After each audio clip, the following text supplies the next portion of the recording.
1, 2, 3, go.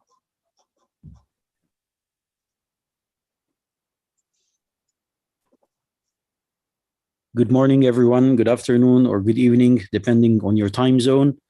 It brings me pleasure today to be among these distinguished guest speakers. Each one of them has his own original contribution to the main domain of designing for extreme environments. The diversity and the cultural background of each one of them will enrich our speech today and our talk today. And let me just make a quick introduction about the vision that really gather us all together. So we think that technology in the last 25 years is equal to the technology that happened in the last 200 years. And the technology that occurred in the last 200 years is equal to the technology that occurred in the history of humanity. With this vision, I mean modern day technology is not what advanced civilization, it is what advanced civilizations 200 years ago considered to be magic. With this pace of technological advancements, I believe in the few coming years, the modern day science fiction will be the science reality, driven by the design fictions we do today.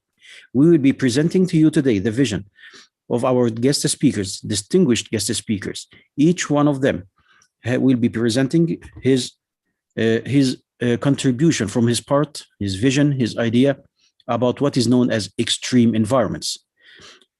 Our designs, our visions, our solutions that will be offered today will not be only beneficial for the human race outside Earth, but also on Earth in a case of any existential risk. Please let me start with our first speaker, Vittorio. Hello, Vittorio. Pleasure to meet you today. And please let the audience know a little bit about you. So Elif will be giving a short statement just to let people know who you are. Yeah, okay. Our first presenter of today is Vittorio Netti. He is graduated from bachelor's degree in architecture and Master of Architecture at IUIB and Master of Science in Space Architecture at the University of Houston. Vittorio is graduate researcher at the SIGSA and teacher assistant at the UH and Polimi. He is also a PhD candidate in aerospace engineering at Poliba. Vittorio is a project manager at DOME and Vector Robotics, with which he is involved in different analog missions. In the last year, he worked as a consultant at Search Plus for the Olympus project with the NASA MMPACT team. His research is focused on the automation of planetary construction techniques. Thank you. Thank you, Alif, for the introduction. I have like a slide of introduction, but I think that you already did a great job presenting me, so we can go further. So as I said, my main field of work is about like human robotic collaboration and interaction for different purposes. Some of them they are connected to exploration, but also like construction, for example, both like a planetary and orbital. So I will present today some of my projects that I'm working and I worked on during the last years. Some of them are still like ongoing right now. So we start. Yes, this was like an introduction of myself and the entities that I work on currently. But we can go straight to the presentation. So like my vision about space is that if we want to reach a certain level of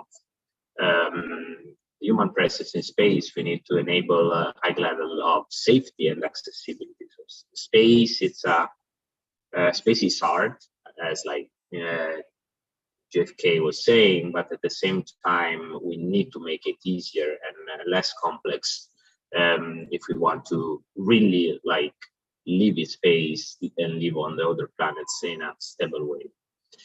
To do that, my answer to this question is like to improve robotics and to improve like robotic collaboration between humans and machines in space.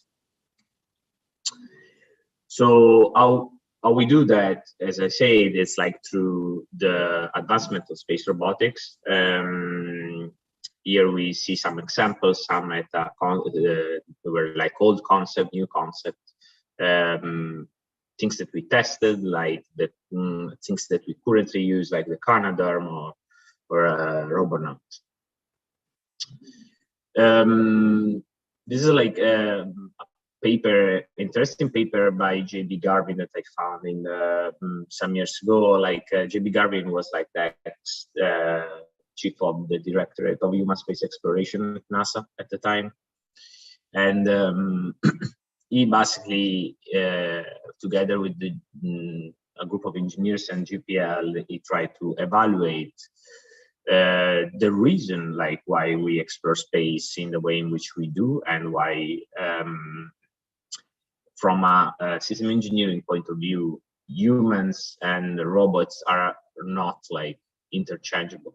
Like human robots, they cover different tasks and skill in different ways. This is like his findings. So on a list of skill, we can see like how actually robot, they do worse than human in most of the cases.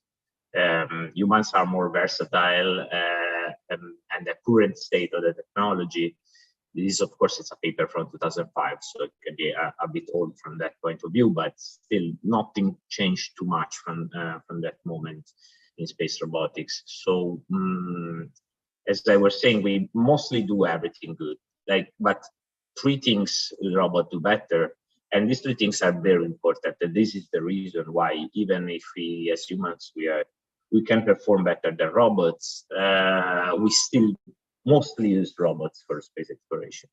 So the three elements, the three skills that we are looking at it right now are precision, detection, but most of everything, expandability. Expandability, it's like one of the main reasons why we use still robotics for space exploration, and the fact that we can accept to lose even like $1 billion robot more than a human life. So looking at this like table, what I was thinking when I started this research is, why not both? So like, why not using both set of skills when we are talking about space exploration? So the vision can be concretized in like cooperation between human and robot in space. And so I started researching how we can do actually that. So the concept here that I show for this first project, it's applied to one of the most dangerous field in space exploration, that is robotic augmented EVAs. So EVA operations are definitely like the most dangerous between the span of operation that we can perform in space. And so I was thinking one of the first field in which we should introduce space robotics in an intensive way, and this is what we already do with like Canadarm, for example. And here we see in the picture like the NASA Robonaut that has been tested, and which is main use should have been like exactly to perform EVA operations.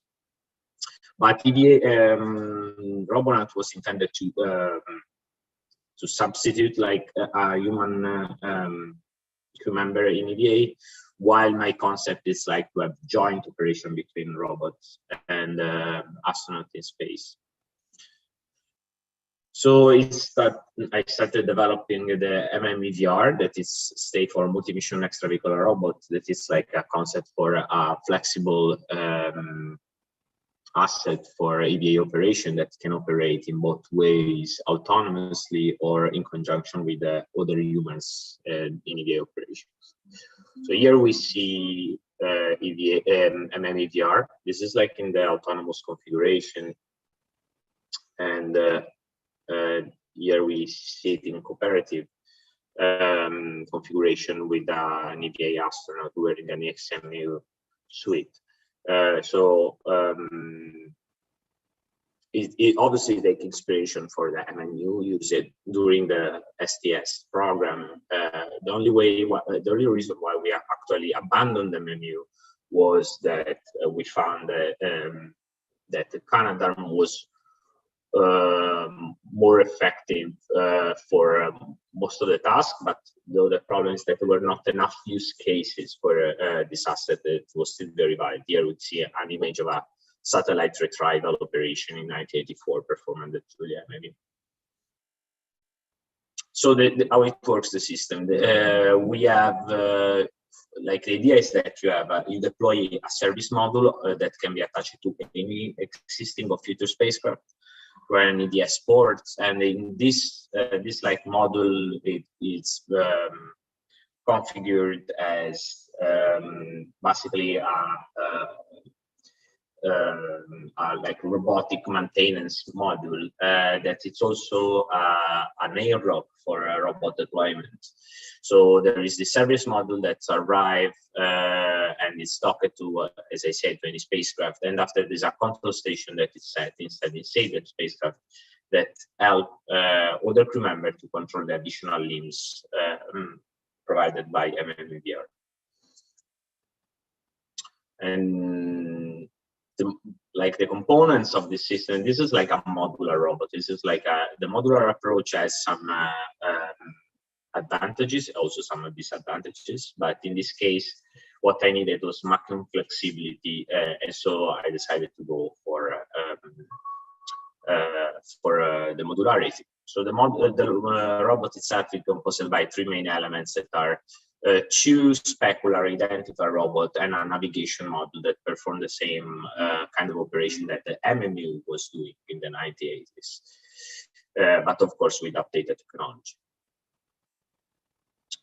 So here we see one of the robots that compose like the MMVR. The robot can also work by himself. The robot is provide two 10-degree of freedom arms for a precise operation, and it doesn't have its own propulsion, but it has a group of reaction with that allow him to orientate. To move around the station, it will use his own arms to climb around the station in the same way that the astronaut does, using the handles that are leave it outside for radio operations. It's powered by two lithium-ion battery pack, and at the end of the arm there are two-end effectors that can be connected to a variety of tools that I designed as well. The second element is the nav module. The nav module is, as I said, it's a navigation module. It's like perform the same kind of task that the MMU was doing. So it provides 4 orientable RCS units and two tank that will basically help the astronaut to propel around in space with an autonomy of kind of like 6 hours. It also it's provided with like 8 docking ports that help him to dock with the astronaut backpack. So the only things that an astronaut need to connect with the MMVR is this harness that is attached to the backpack of the suit. This because is the astronaut docking with the MMVR and then the astronauts are already outside microgravity. Because if they will mount themselves before that, there will not be enough space for the astronaut to use the airlock door to go out. So and this is like the set of tools that I designed and that the limbs that can use in an autonomous way. So there is like another clamp that use the NASA Gecko technology, and it's used for the retrieval. There is a high density laser that is derived from the space shuttle program, and there is like a small fusion laser deposition 3D printer that uses to repair, for example, small ore for debris impact. And there is an adaptive repair that it's used for to make like the arms compatible with the human rate tools like drills and screwdrivers. So this is like the sequence that I was talking to you about before, the service module that I designed, and this deployed to any spacecraft using a SpaceX Dragon XL. And to deploy the robot, it opens in the same way that the Bishop Airlocks does, and it reveals the robot that it's so deployed in space. The good thing is that this airlock can be used also for other functions, like to deploy CubeSat or other payload, like already happens on the Japanese modular airlock on the ISS. So the robot self-assembles in space, and here we see it like in use into the different modes. And this is in the autonomous mode. In the autonomous mode, an astronaut inside will control the robot. Here, this side we can see it in the augmented mode using one only of the robots and another module. So that's like to show you the modularity of the asset. This is like a first design and this is something that we are working right now, of the exoskeleton that used inside the station control the arms. So another crew member inside the station will cooperate with the crew member outside to control the additional limbs of the robot. And this is like a bit of the process that I'm going through right now. Like I'm in the prototyping part. So like I'm basically building the robot, at least like the first prototype.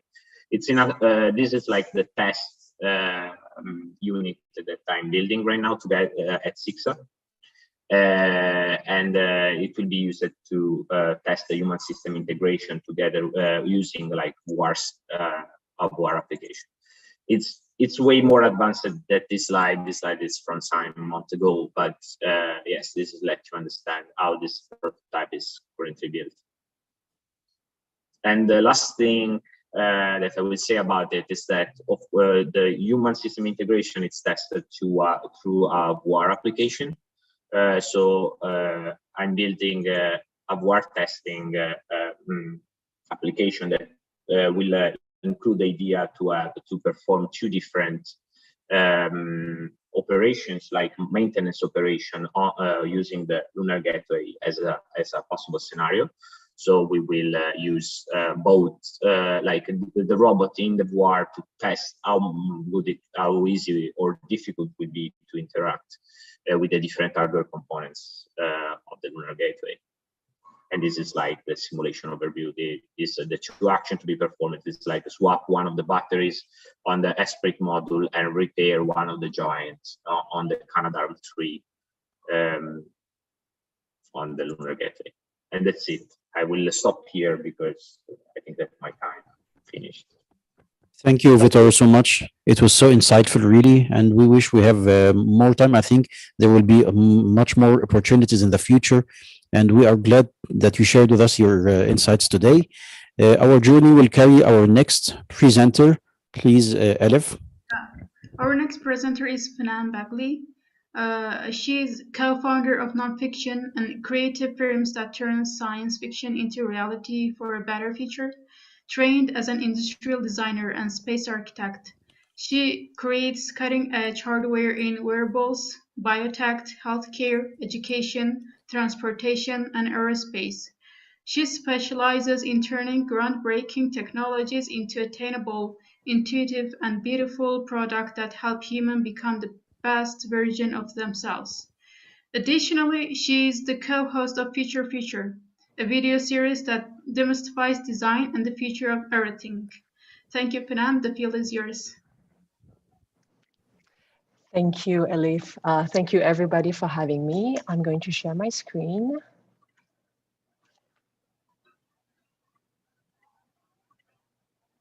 All right. So today's talk for me is going to be about making space more human. You know, based on the bio that you just heard, you probably are already feeling this. My aim in life, among many things, is to evolve the space industry. So let's start where it's all started for me. When I was a kid, I was about 12 years old, and I was living in France at the time. And my American cousin sends me 2 books: A Brief History of Time from Professor Stephen Hawking and Calvin and Hobbes. So the book on the left, you probably all know about, origins of the universe and all that. And the one on the right is about this little boy who has an imaginary friend, and they get into a lot of trouble together. And it was full of imagination, and it was very philosophical. And I would say that a lot of the way that I think about design and space architecture are based on these 2 books to this day. And also, when I was a kid, there are two specialties that I was interested in. One is astrophysics, and the other one is art.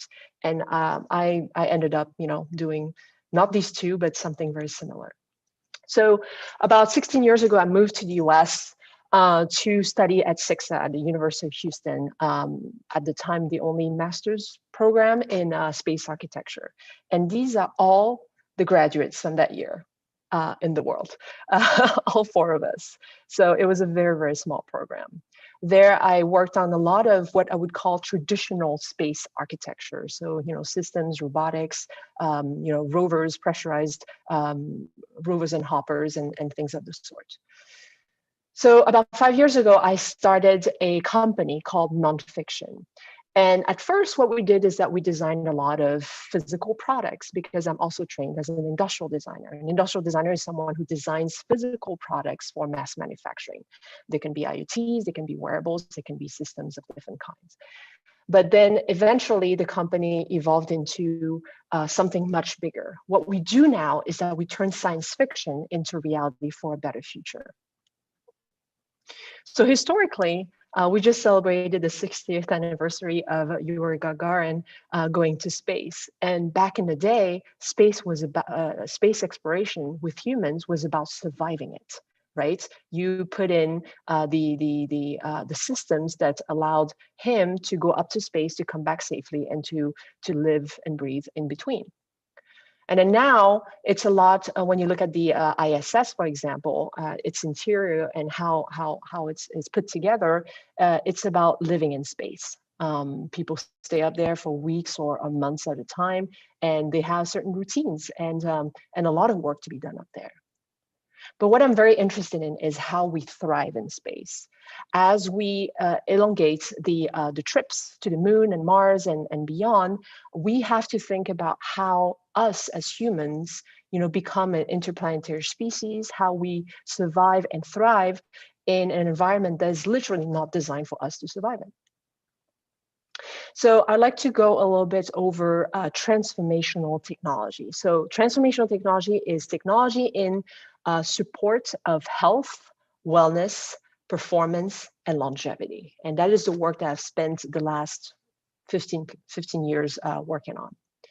So we design, devices like this one. So this looks like a regular pair of headphones, but what it does really is that it stimulates the motor cortex, which happens to be right underneath the headphone band, and it helps the brain learn movement faster. So that has been used by, here you can see the USA team for cycling, using in their training, and that helps them shave off micromilliseconds off of their performance. We also work with sleep. As you know, sleeping in space can be a little problematic for a lot of astronauts. So we designed this product for Philips called Philips Smart Sleep that helps basically get better quality deep sleep. So you put it on your head, you sleep with it, it stimulates your brain using electricity. And when you wake up in the morning, your mental acuity is a lot sharper. We also design medical products of the sort. So this one is a wearable for people who suffer from essential tremors and Parkinson's disease. It takes very debilitating tremors and brings them down to something that's more manageable. So people can walk again, people can write again, people can use their phones again. We also completely revolutionized certain industries. So these are the first on-ear headphones without a band. So as you can imagine, connecting these headphones to human ears was quite difficult, but we're able to do it, and now you can buy them. They're called human headphones. This is also a design that is an ode to natural design, which is something that's very important in the work that I do. We also work with firefighters designing AR and thermal camera rigs that helps them see through smoke. So basically, as they are walking through an environment, they can see the edges of everything, the ceiling, the walls, fire, everything. So they can actually get in and out of environments, of dangerous environments much quicker. We also design educational systems like here for the country of Singapore, really developing creativity, imagination, lateral thinking for young kids at a young age. We also allow them to create their own furniture, which is something that when you think about the future of humans in space would be very useful for people to be able to create their own environments as they go. We also design insides of airlines, completely redefining what comfort, first class, and multisensory experiences mean. You know, what if we transform lavatories into spas? Why not? We also design transportation system here for the city of Nashville, Tennessee, integrating a lot of natural materials and all that the city represents in terms of its history with music and the nature that is around. We also work in soft robotics and agriculture.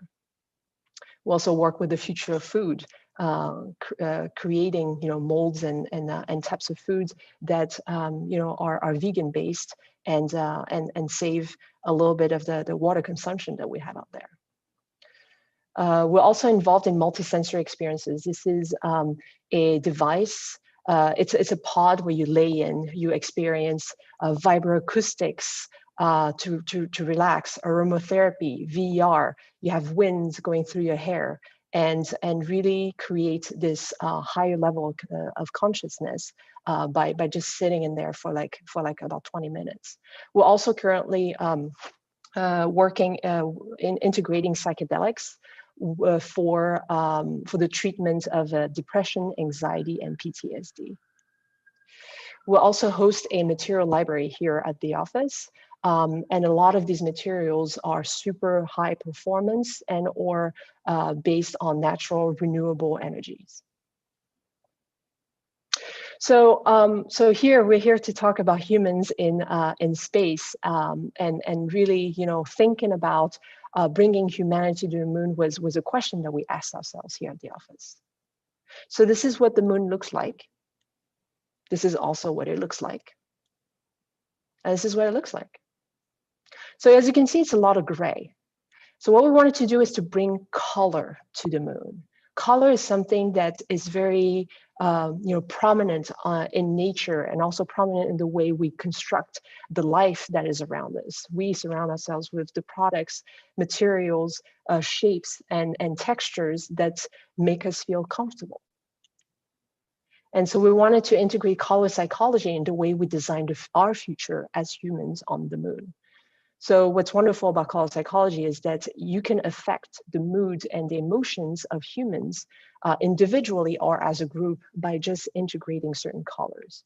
These colors, they can be on the products themselves, they can be projection mapping, or different kinds of technologies. So here for the moon, we wanted to integrate it in an underground structure, suitable to living in a lava tube, for example, which are natural structures on the moon that can help protect from very dangerous radiations, as well as extreme shifts in temperature. And so as you can see, integration of colors and of harmony between these colors everywhere in the environment. We also integrate some nature and make sure that the astronauts have access to machinery that helps them create the interior that actually works for them. Also private space, right? Instead of having a boring white bland interior, you can customize it with colors and textures and shapes and furniture that actually works for you. We also integrate something that we call new nature. So it's artificial parts or interior details that are reminiscent of nature. Perhaps the ceiling is not flat and boring. Perhaps it has little hills of grass-like environments that are enhanced by projection mapping. Perhaps you have elements left and right that are more randomized and create this more natural environment that you really want to sit on, touch, and be around.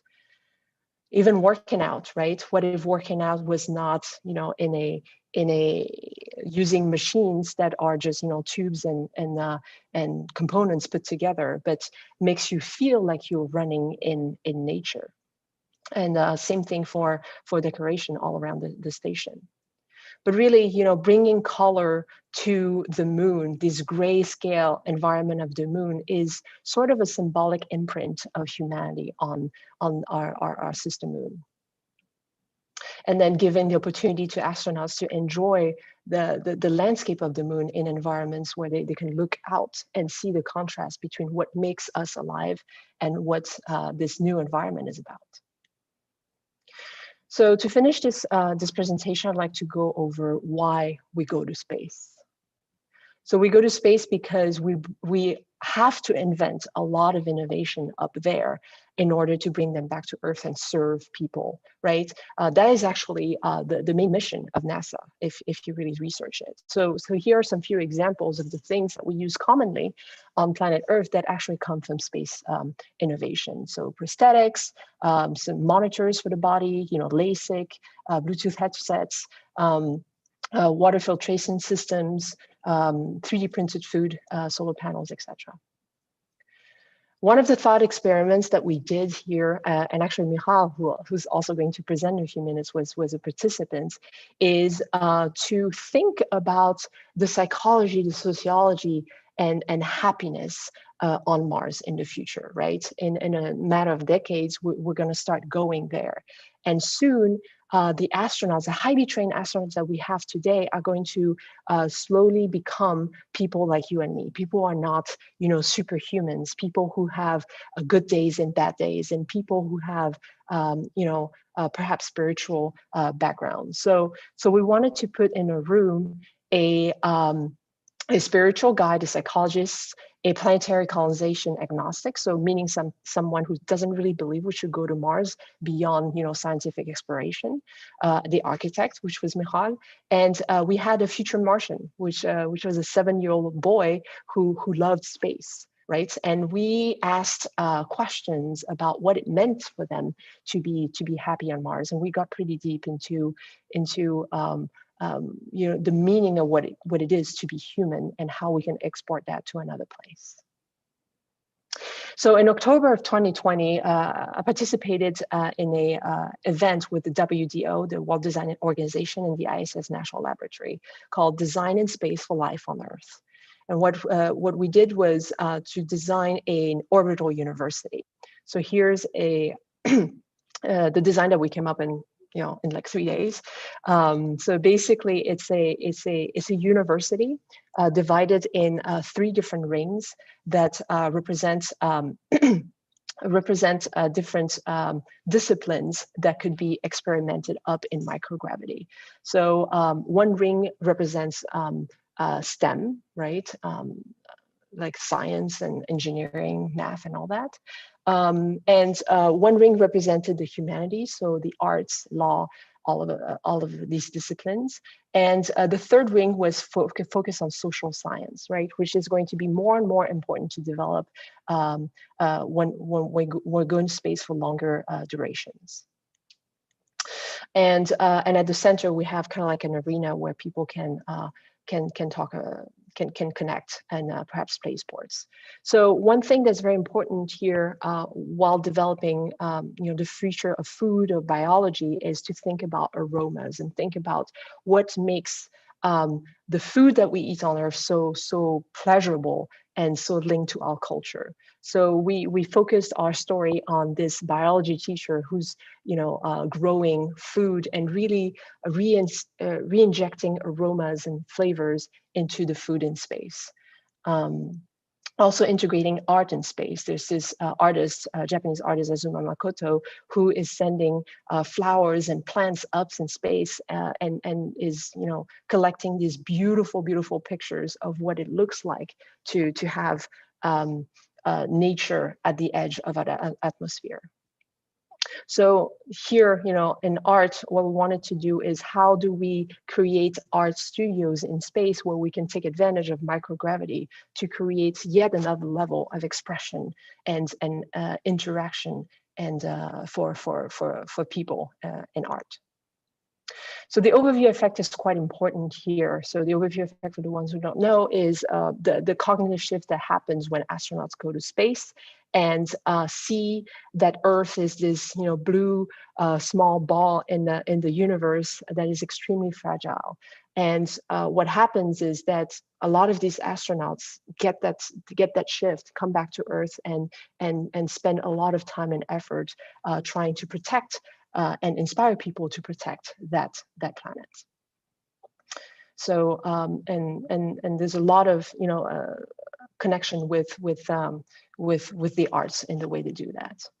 So the way a lot of the work that we do at my company, Nonfiction, is really aligning sustainability and social impact in everything that we do. So one of the requirements to work with us is to align with at least one of the United Nations Sustainable Development Goals. There are 17 of them, you know, some having to do with education, some having to do with poverty, with equality, with the way we treat our planet. We also have a great collaboration with Material Connections that supports us with material science, as well as the material library that I talked about earlier. And then we're also connected to MIT Solve, which is kind of like an accelerator program connected to the Massachusetts Institute of Technology that focuses primarily on social impact all over the world. And so why are we designing for space? We're designing for people like this girl who lives, you know, in rural India. She wants to support her family, support her community, and use the technology that we're developing up in space in order to do all of this. We need to open space to more people than the elite, and I'm very excited about the world that we live in that allows us to do that. Open conversation, you know, develop more, develops education in STEM and other disciplines related to space for these young kids to have a chance in being us in the future, and perhaps go to the moon, go to Mars, and go beyond. That is it for me. Thank you, everyone. Thank you, Phnam. I'm really amazed with the work you have done and the research, and you have succeeded into, you know, ending the journey into a product that is already in the market. That is amazing. So thank you so much for this insights. And now we will continue our journey with the next speaker. So please, Elif, can you introduce us to her? Yeah, thank you. Thanks a lot for the nice presentation. And our next presenter is Michal Ziso. Michal Ziso is the founder of Ziso, a studio working at the intersection of architecture, innovation, space, and human equality. She is also a space architect focused on human experience, a trailblazer by dealing with social and psychological diversity aspects. Michal is 2 times TEDx speaker. One of it is TEDx ISU and TEDx Jaffa Women, and a frequent speaker at academic institution, organization, and creative tech companies. A visionary architect practicing for almost a decade in Israel and New York City. She has extensive experience in designing skyscrapers and large-scale urban projects. She is a graduate of the Technion, Israel Institute of Technology. She also served in the Elite Intelligence Unit 8200 of the IDF. Taken together is a combination of creative skills, the intelligence of data analysis, and technical abilities which she manifests as a space architect and through leader. Thanks a lot. The field is yours, Michal. Thank you so much for introducing me. I will go ahead and share my screen. Okay, so thank you again. I'm very, very happy to be here. As Elif said, I'm Michal Ziso. I'm an architect, futurist, entrepreneur, and the founder of Ziso. It's very interesting that I'm right after Phnam. She kind of tied it right in her end of the presentation. I wanted to tell you that the studio was selected in 2019 by the UN SDG Action Campaign to be one of 10 leading initiatives that promote gender equality. So this, and they used us in their campaign in 2019. So this is very exciting. And so what I do in my studio are trying to do stemmed from this question. What is the single most common design flaw of human history? It affects everything we have ever built, and its consequences are felt by more than half of the world population. Most of us don't really notice it. So the answer to this question is that we usually are taught to design for averages. And in reality, average doesn't represent everybody.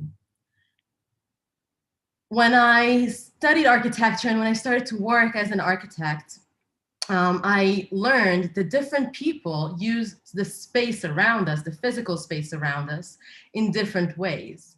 Now, when our world around us was designed, its infrastructure was designed in times of maybe different social structures, it was designed by very similar people. They were usually male and white and abled and came from a specific socioeconomic group.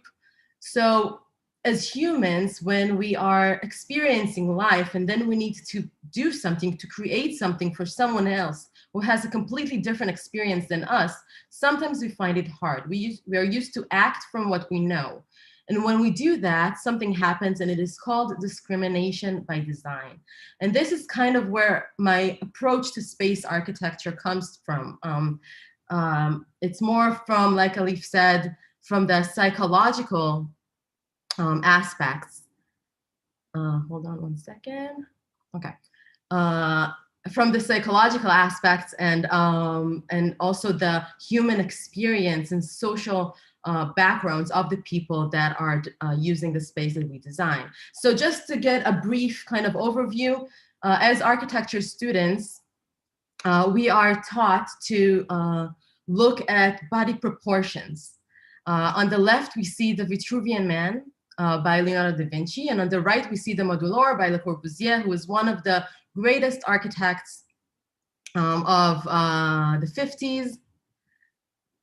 And these proportions are not showing really average. They're showing men, they're showing tall, muscular men with large hand spans. And when we design for these proportions, we really don't design for everyone.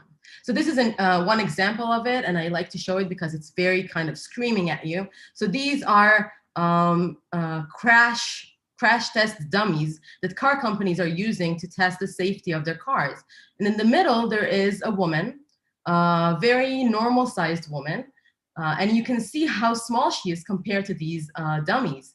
And what happens is research shows that when women get into car accidents, they get injured much more severely than men because they may be sitting closer to the wheel, because they're shorter, or the seat belts were not really designed for female anatomy, let alone pregnant bellies. So this is one example. Another example, which is very interesting, are these bridges. They were designed by an architect called Robert Moses in New York, and they are bridges from Manhattan to Long Island. And you can see on the left-hand side the sign that says low clearance. Now, Moses designed these bridges especially low on purpose. He didn't want buses to come through these bridges. And low-income people that don't have private cars, they rely on public transportation and buses to move around. And when Moses designed these bridges low, he actually prevented a whole group of people from going to these more luxurious areas of the city. And the last example that I want to show you are these stairs that probably most of you are familiar with, the glass staircases of the Apple stores. And they're amazing and beautiful, but anyone who's not wearing pants, who's wearing a dress or a skirt or anything else, can find this experience going down these stairs not so modest. And some of us don't really even notice it when we do go down these stairs, but this is something important to think about when we design. So for me personally, I wanted to combine what I know, which is architecture, and what I care about, which is equality. Now, after I realized that the majority of our world was designed in times of different social structure, and that a lot of things didn't really change as things on other realms outside of architecture progressed, I started looking at the concept of time. And like Summer said in the very, very beginning of our talk today, we and the world around us changes exponentially. That means that every day, the amount of change that happens is double the amount of change that happened yesterday. We as humans, we tend to think about our lives in a linear way. What happened is what is going to happen. And the delta between where we think we'll end up in the future and where we actually end up in the future, that's the exponential growth surprise factor. Now, think about just what happened to us from January 2020, when we woke up in the morning and everything was fine, until January 2021, so much has changed. And this is an amazing example of the exponential growth. So my conclusion from this introduction was that the world changes very, very fast, and architecture changes very, very slow. So for me, space was a way to kind of bridge this gap, to kind of think of how can we design from completely new without relying on existing infrastructure. How can we design in times of more equality, of more people having the rights for their physical space on Earth and in actual outer space? And that way, it also helps me and my team to understand how can we prepare for Earth's future. So our mission in my studio is not to make the same mistake again when we are talking about space architecture. Also doing that while creating a constant updates of what we have here on Earth using that space architecture. So the first shift that I did from Earth to space was to Mars. And I joined an international competition set to design a settlement on Mars. And I thought this was an amazing opportunity for me to explore what equality-driven architecture could look like. So this was my project and my structure that I presented. The project was called Mars is More, because I believe that it just is. And I used these circular ring-shaped structures. And the reason I did that, and that's how I based the entire settlement, the reason I did that was because when I look back, I learned that those round shapes really promote equality. If we think about our joint collective memory, if we think about how we sit around a campfire or sit around a table, usually it's a very equal way to organize ourselves. It is also a very safe way to create settlements, because we don't have corners. We can always see what danger is coming. And if we think about how cities like Paris or Milan were designed, they also have a kind of circular wall around them for this exact reason. Now, if I place these structures on a grid, on a circular 30-degree grid, I created a certain map that has more safe qualities. If we look at regular cities on Earth, like London, for example, we have a lot of dead ends. We have a lot of dangerous areas. And if we look at Pac-Man here, whenever it approaches somewhere dangerous, a dead end or a bridge, I put those cherries just to make sure that we notice these unsafe areas. And on my Martian settlement, there are actually absolutely no dead ends. So in that sense, it's a much more safer way to settle. Another thing is that in terms of functions, I placed the public functions in the center, and the public, the residentials, are around it. So we always have eyes on what's happening in the center. So again, it's much safer, much more safe. So when I shifted my mindset from problem-solving mode on Earth to actually using the opportunities that the different extreme environments on Mars is giving me, I found that I could design more creatively. And the actual lack of resources and extreme conditions we have in space is what propels innovation. So for my little equation that I showed you before, I added for what I knew and what I cared about in the center, I needed something. I needed a disruption mediator. For me, it is space or innovation that comes from space. And actually, Earth today is becoming more like space than we realize. If it's on Mars or in the moon or in the International Space Station for researching or living or space tourism, there are challenges that we're dealing in space today that are kind of where Earth is going towards. Think about if we're trying to design areas to live in, they need to be small enough in space so we'll be able to control the artificial environment inside of them. On Earth, we are going towards co-era, co-living, co-transportation, co-working, and our private areas are getting smaller and smaller, and we have to, during the day, learn how to cope with other people around us. So different people have different kind of sense of their personal space. A lot of people are comfortable with people being close to them. Others need people to be more at a distance. So this is something that when we are designing for space right now, helps us to design for the future of design on Earth. In my studio, we design for desirable futures. These are a few with and without gravity projects that we are doing. And we are kind of approaching this from the understanding that the built environment really can affect how we behave, what are our choices and our feelings, and therefore designing with equality in mind can maximize the human experience in space and on Earth. So the first project, or the main project that I wanted to show you and to talk to you about today is this. It is called Puha. It's a structure we designed, myself, my team, and a team from Milan, Italy, from a studio called Pixel.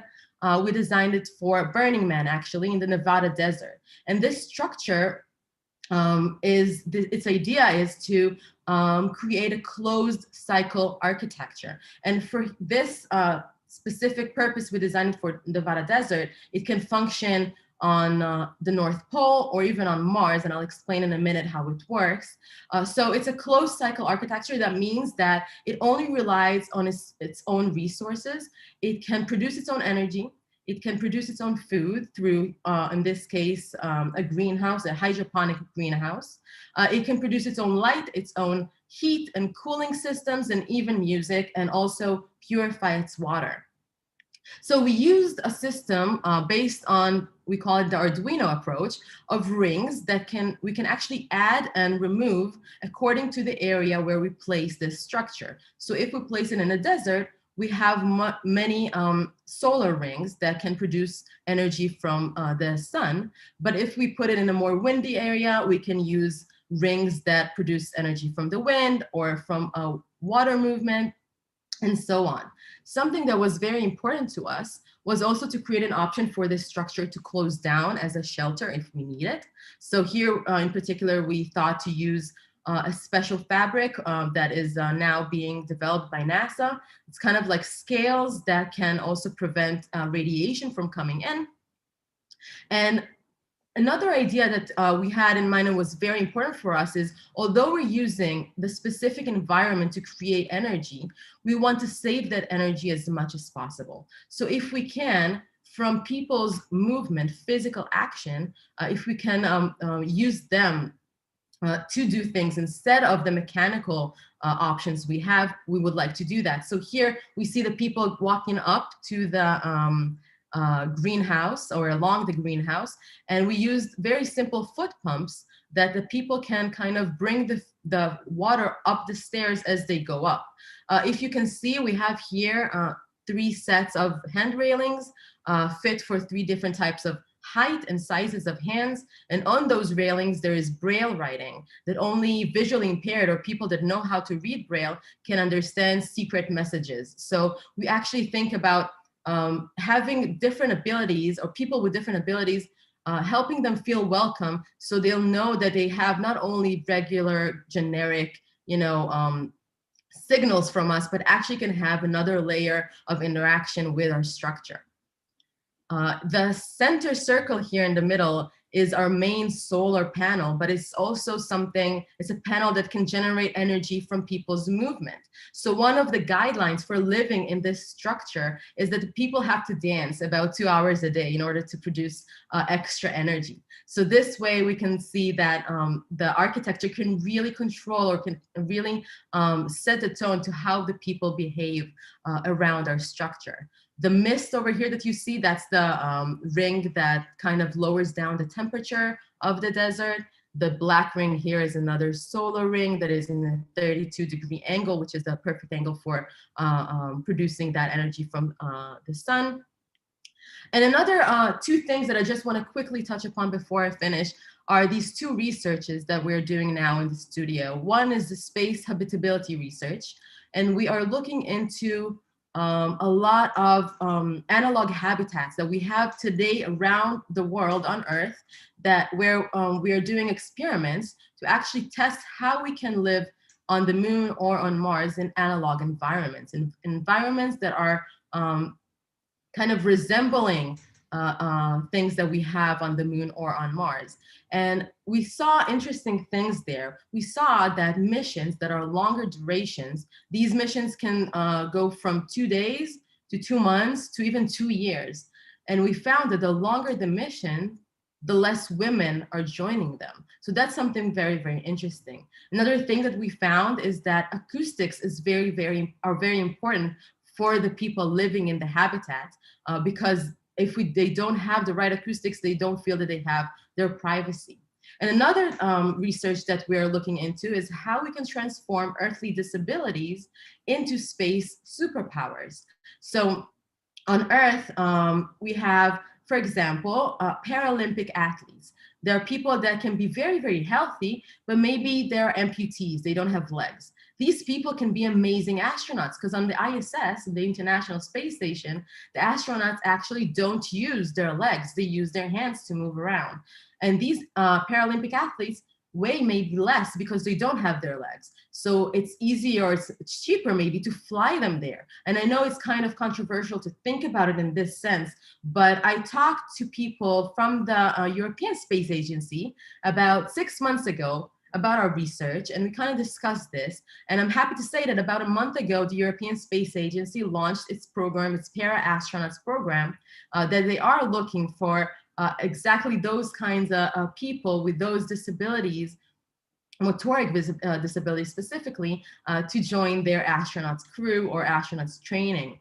We are looking into physical disabilities, mental and sensory disabilities. So to sum up my short presentation here, we really look at space as a way to, one, try to think about not doing the same mistakes we did here, understanding that the world changes very, very fast, and we have to fit it to a variety of people, or to fit the environments that we're designing to a variety of people, and also to use space as a way to kind of design for our own future back here on Earth.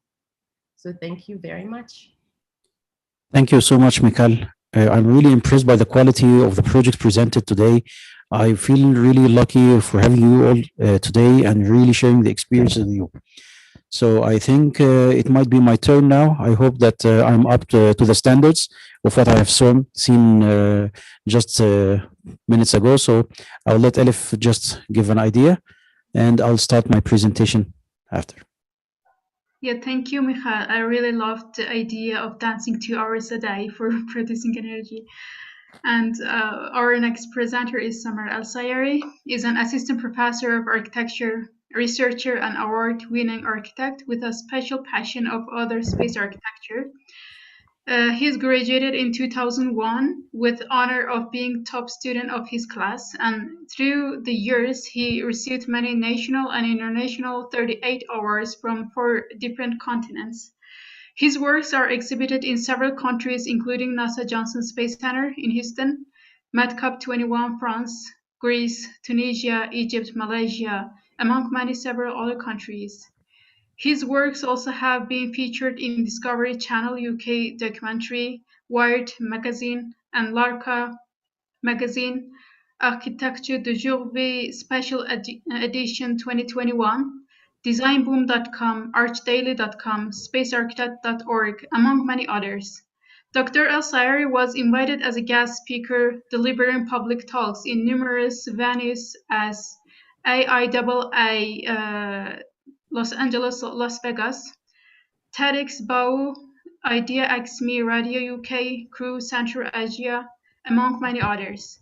In addition to being invited as a keynote speaker in several conferences, he made TV interviews in 6 different countries and also published several scientific papers, including Q1 journals and reputable international conferences after turning his hours into scientific research. Thank you. This field is yours. Thank you. Thank you so much for this presentation. So let me grab the thread here from what you guys have started already.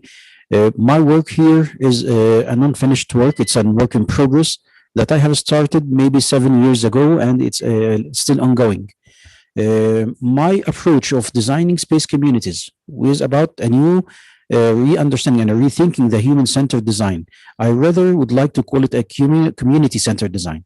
It's dealing much more with a social imperative or the living or preferring to live in a community rather than alone.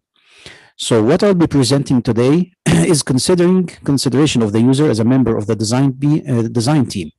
It's also a third phase colonization prototype, not only for the near future missions, but also to leave mankind legacy for future generations, just as our ancestors did to us. So my design manifesto, I would like to start with Le Corbusier, the father of the modern architecture. He said, it's always life that is right and the architect who is wrong. We have to work with the law of nature. And I do also believe that divine rules are design rules. So we are learning and teaching the design from what we have learned from nature. So what is the purpose as a science text? And it's a new invented word. Space architecture will serve mankind on Earth before it does in space. If we have plans for the Mars terraforming, that also means that we have plans to reverse the climate change. So across 3 main countries, from Los Angeles to Paris to Kuala Lumpur, this is the timeline and of the projects that I'll be presenting today.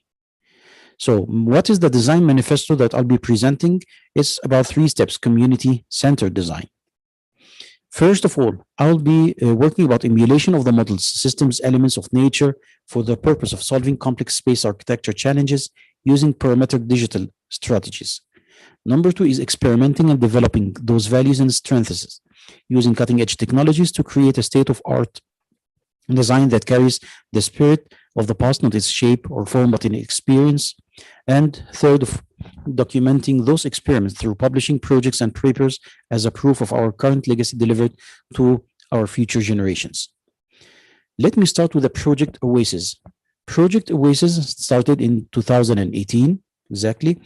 It was inspired by several images from nature, the sophisticated engineering of the ant and termites colonies that can really stand all kinds of existential risks, and still the residents of this colony can survive.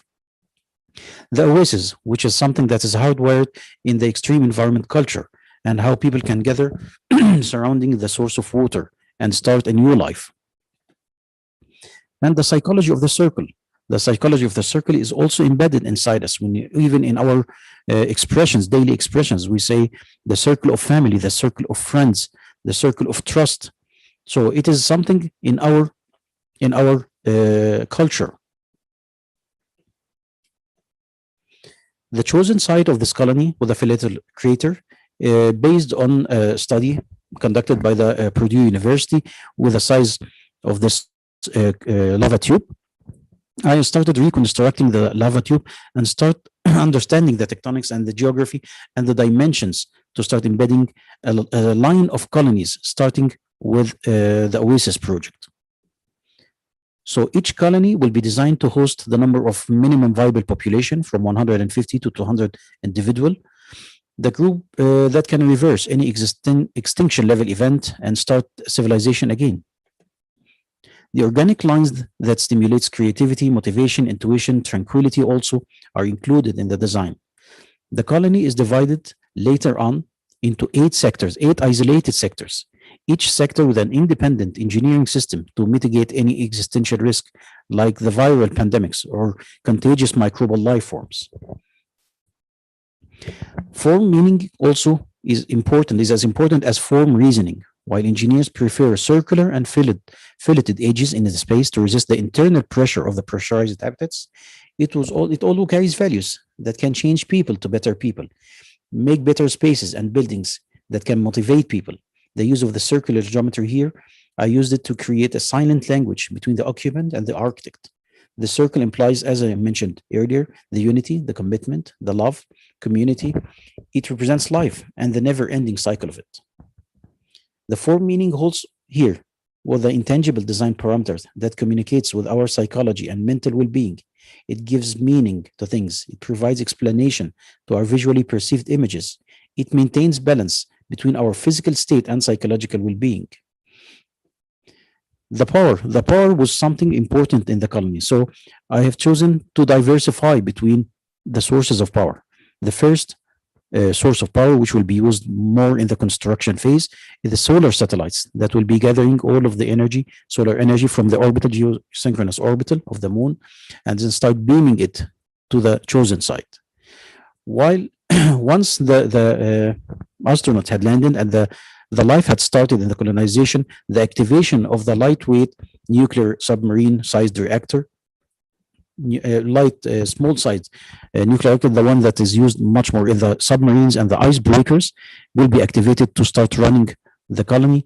And later on, as Mikhail maybe mentioned earlier, I also depended on the piezoelectric floor tiling to just encourage and urge people to start their physical training and gaining the much more energy at the same time. So it's working on a two-way. Also, the concept of the clean zone, due to the lack of the atmosphere in the moon or lunar environment, there is no chance for a wind. So we decided in the design to make an internal clear zone out of the dust, just to be safer zone for the astronauts to start running, to start experiencing the lunar environment, to start getting out of the structure, just to eliminate the all kind of phobias, the narrow places, the phobia of the narrow places and stuff like that. They have to get out at some time. The robotics also will be in a continuous maintenance process, just making sure that everything is all right and there is no cracking or something, also all monitored, and giving an internal overview from the openings of the lava cave, lava tube to Earth. And in 2020, at the early 2020, I was contacted by the representative of government of one of the Gulf states that were interested in the project and start making blueprints for an analog version of this Oasis project in the desert of that country. It's a work in progress. I can't reveal any more about it. But later on, it was developed to be not just an analog representing what will be built on moon, but to be a virtual twin using the mixed reality technology to work and to experience what will be done and to start training astronauts. And at the same time, it will be the meeting ground between the version that will be built on moon later on and the other what will be built on Earth. So people on the moon and on the Earth on the same twin colonies can meet and start greeting their relatives and meeting their friends and socializing with others, even if the miles are separating them away. Later on in 2019, another version of the Oasis project was developed for the Martian environment. And of course, a lot of parameters has changed. We have now pressure. We have a different pressure. We have different thermal pattern analysis. We have different wind, and we have a different kind of dust even. The dust on the lunar regolith is much more different from that on the Martian. So taking all of these parameters together and start designing another Martian Oasis. These are the two different versions, the lunar and the Martian Oasis. And the Martian Oasis used a lot of technologies. Even the piezoelectric effect was used outside to harness the power of the wind. And many calculations were considered under the supervision, of course, of our senior NASA engineers while I was in Los Angeles in 2017, and start developing the Tree of Life project, that one at the middle, the tree that is covered in a pneumatic structure and covered with olefins that will be generating the energy and feeding the input, the light input necessary for these trees when the Martian devils or the Martian wind blocks the sun for 6 months or for several months, it can still survive, adapting to the Martian harsh environment.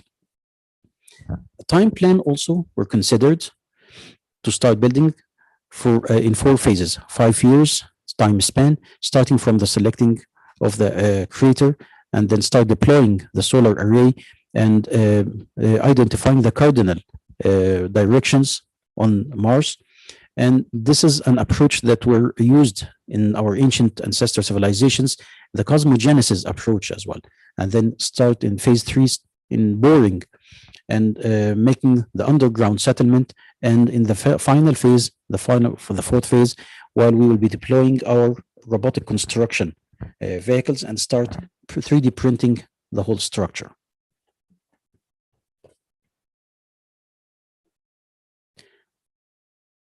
This is a very singular item of the Martian environment, which is called Tree of Life.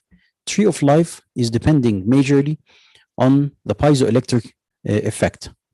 The piezoelectric effect using the vibrations conducted by the wind to generate electricity. It's a very simple and very cheap and low cost solution here on Earth, and you can use it in a variety of ways. And the first Tree of Life also adapted and designed for the Martian environment were created.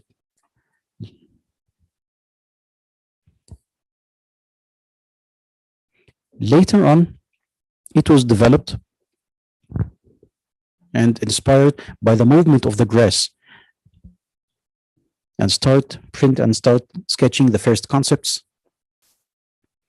until the piezoelectric power Tree of Life was born. It will be an integral part and a mobile unit that will be relocated for optimization and adaptation for the best location to have the sun. And in the case of the sun blockage, it will be generating electricity from this blue fins that you can see. And these blue fins are also a memory-shaped alloys that will be expanded once this capsule will be deployed on the Martian surface to start operating on its own and in full automation method. We have in 2017, part of the award that I was awarded is testing the ground and the land in Mojave Desert that we will be building the first prototype. Thank you all.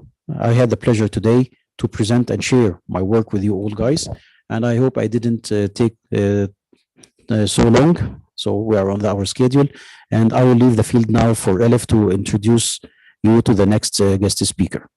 Yeah, thank you for the presentation. Our next guest is Barbara Belvisi.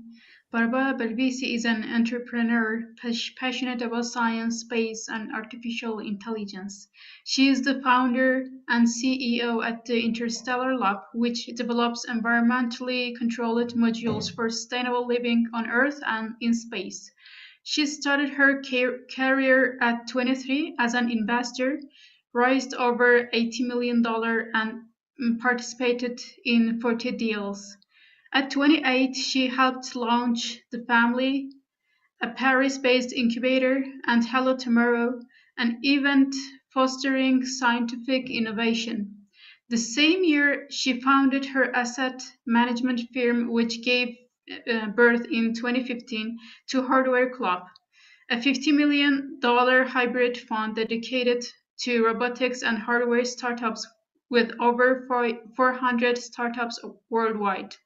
The youngest woman founder of venture capital fund in Europe, she is in the top 10 women in tech in France and the world top 100 of Forbes in 2018. Thanks a lot. The field is yours, Barbara. Do you hear? Yes. Hi. Hello. Do you hear me? I'm very happy to be here. Amazing work, guys, what you're doing. It's very, very impressive. You're super talented. So I'm not an architect by training. I'm not an engineer by training. As I was introduced, I was coming from the investor world, and I invested in a lot of entrepreneurs and helping them transforming their ideas into real product. But 5 years ago, I decided to move to the other side and start building stuff myself. So I'm gonna share presentation about what we're doing at Interstellar. Alors, hop, if I can move full screen. I don't know how to do that here. Oh, view. Full screen. Okay.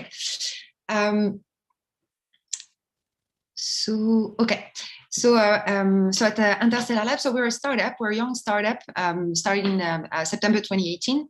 And our mission is to help to build a bioregenerative world.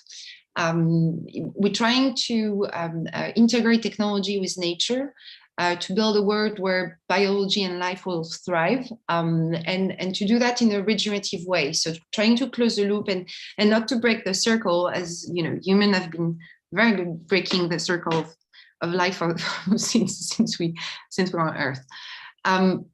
So basically, our mission and what we do in this company is to design and to build pods, so small modules for sustainable living on Earth and in space. So we're using a lot of space approach, space design, space technology to build product that will first have a use case on Earth and trying to bring solution, especially regarding food production.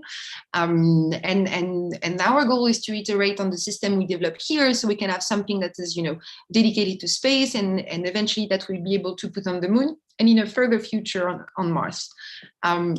So the product that we're developing are environmentally controlled module, where we can grow food, while recycling the air, the water, and the waste. So everything is completely conceptualized as a closed system, sealed and separated from the outside world.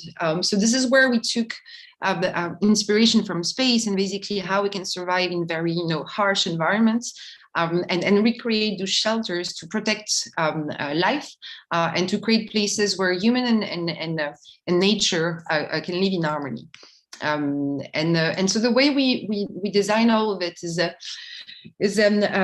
so we started first by building a simulation, what is called the ECLIS simulation, so an environmentally controlled life support system simulation, where we took the number of people, we estimated what they need to eat, how much energy they will use, how much O2 and CO2 they will reject, how much CO2 will be needed for the plants to grow, and how much plants do you need to fulfill all the nutritional and psychological requirements of these people. And so we designed this module to be able to operate as standalone pods, but also to work together. To operate as standalone, so we can have use cases on Earth, because there is no need right now on Earth to live completely isolated from the outside world, but also so they can be plugged in together and form basically a station. And the station, we call it eBios, which stands for Experimental Bioregenerative Station. It's completely modular. You can assemble. I'm sorry. I'm really sorry, but I think we are still on the first page. Do you change the slide? Oh, yes, yeah. I did. Yeah, we are still on the first page, so we didn't see the rest of the pictures and presentations. Okay, I'm sorry about that. On my screen is changing.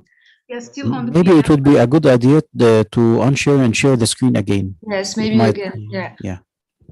Okay. It is better if you share desktop and you can see everything. If you change.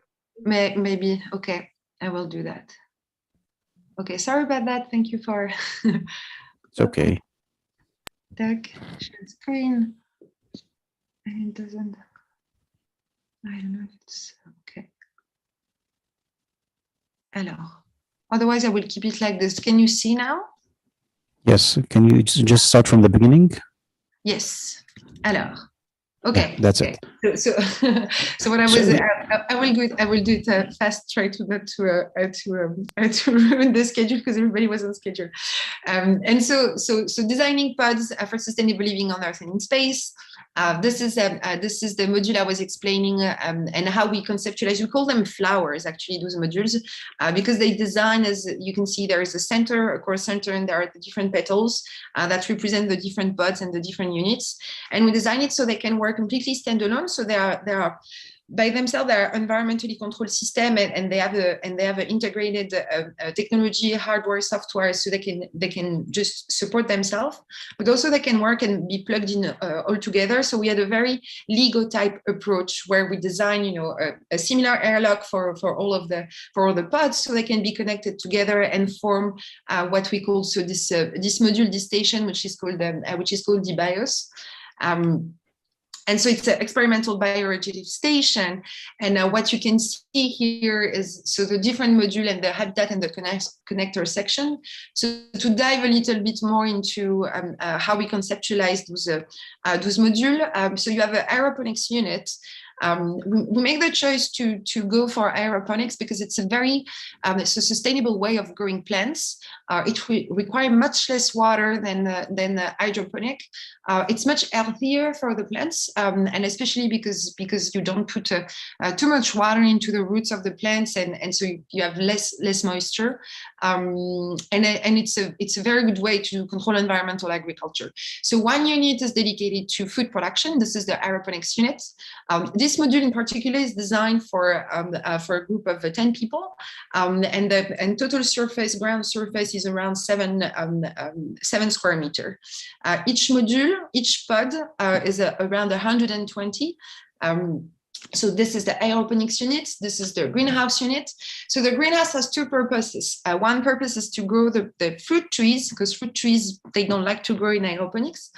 So we needed to design a soil-based, it's more a substrate-based actually greenhouse.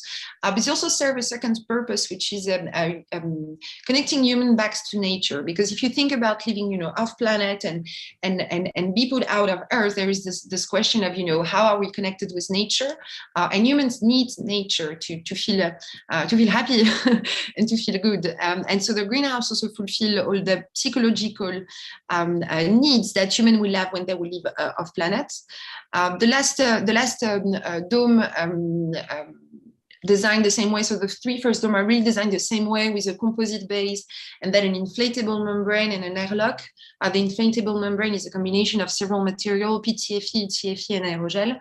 And the last unit is a treatment unit, the waste management unit. And this is mostly taking care of treating everything that is coming from the habitat section, because for the rest, the water, the air, and most of the waste is treated at the pod level. And so this one is really more specifically focusing on treating the organic waste that is not eaten by human, and then all the waste that is produced by humans. So we can treat everything and put that back into the loop. And then you have the habitat unit. This section we still have a lot of work to do. We've been working on the other pods, but for this one, we're looking forward to combine inflatable technology, because this is what we do for the other pods, but also with 3D printing technology, and specifically for space, because what we believe is that we want to have this, inflatable system, and then kind of a shell that will be on top of the inflatable system. Then you have the circulation units, so you can use them, you can plug them whatever you want, and how big you want to build the module in the city. The idea for us was really with this flower, then you can add another tunnel section, and then you can add another flower, so you can build this organic shape growing cities. Unfortunately, I don't have the video there, but maybe it can be an occasion for next time. But we worked on a parametric deployment of those flowers to build a city, with the question: where do you put the habitat? Where do you put the greenhouse? So human can feel good, and we can have new shapes of city that are much more, designed for happiness of human off planet. And at the center, you have the mission control unit, and the mission control unit is where everything's plugged in. So you have inside the base of the mission control control unit, all the tunnels and all the pipes that connect the different sections all together. And you can basically decide, if you have only 2 pods, just not to activate the other tunnels. So the air circulation, the water circulation will only be done between the several units that you have. That's the plan, is to build those modules. So we want to build this module on the moon and on Mars. Is going to take a lot of time, a lot of money, a lot of team, a lot of work. And so to go there, the strategy for the company is really to find a sustainable business model on Earth, so we can be a sustainable company and finance the R&D and hire the people and looking forward to make life multiplanetary. And so we focused first on developing the first pod, the biopod, which is a smaller version of the aeroponics and greenhouse pod that I presented before. And so this one is around a 40 square meter ground surface. So it's 10 meter long, 6 meter wide, 4 meter high. And it's composed of, exactly the same principle. So it's a closed environmental system that function by itself with its own air system, water system, light system, and completely sealed with an airlock. And the way we design it, so again, we took the approach that we had to design a space station on the moon, and we took that back on Earth. And so it's designed to be completely deployable. So you have the composite base that's actually divided in 4 different pieces that you can fold and unfold. And on top of the composite base, you have an inflatable membrane. So as I said before, that is a combination of several materials, ETFE, PTFE, and aerogel. And this one is designed for terrestrial application. So it does not work on the moon at all. We will need a few iterations on the material design and combination, so it can be solar radiation proof. And so the entire structure is air supported. So you have an airlock at the entrance, and then we keep on blowing air inside, maintaining a certain, a slight overpressure, so the system can stand.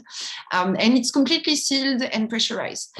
So the property of the material we're using, which is actually a patent pending combination of material, is allowing us to have very high insulation properties. And so it means that this system can work on any extreme environment on Earth, but at the same time, it's letting light in.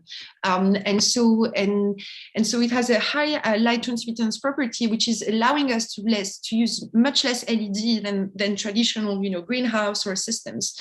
And that for us is very important in our design to have this sustainable and durable approach.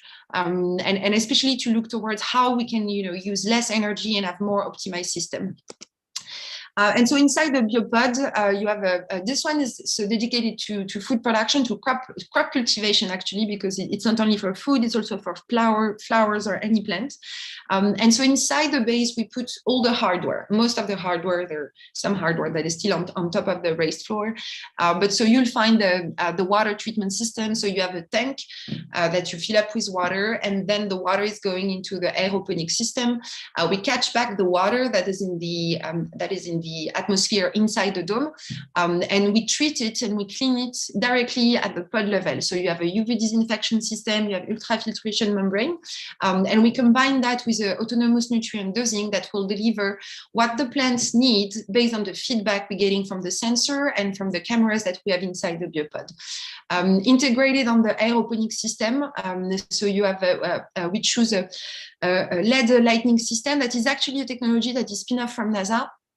And that is using much less energy compared to other LED system, and that is very good because that's very a large spectrum in terms of light. So it means we can cover the needs of a lot of variety of plants, and we also have an advanced atmospheric system. So basically, in the concept of operation, how is our air system working? Is that we're sucking air out of the exterior atmosphere, putting it inside the dome, so to maintain the overpressure, but also traditionally, greenhouses and container farms, they use CO2 tank and O2 tank to adjust the atmospheric level inside. In our case, we don't do that. We basically, so we have CO2 scrubber, we have O2 generator that is just sucking from the outside environment and pushing it inside. So it's a regenerative design approach because we don't want to we don't want to store and use tanks and then provide tanks of CO2, which is a complete nonsense for me because we're surrounded by CO2. And so we integrated this technology that you don't find that are really usually used for space. And we took that and we brought that back on Earth so we can have a regenerative system here.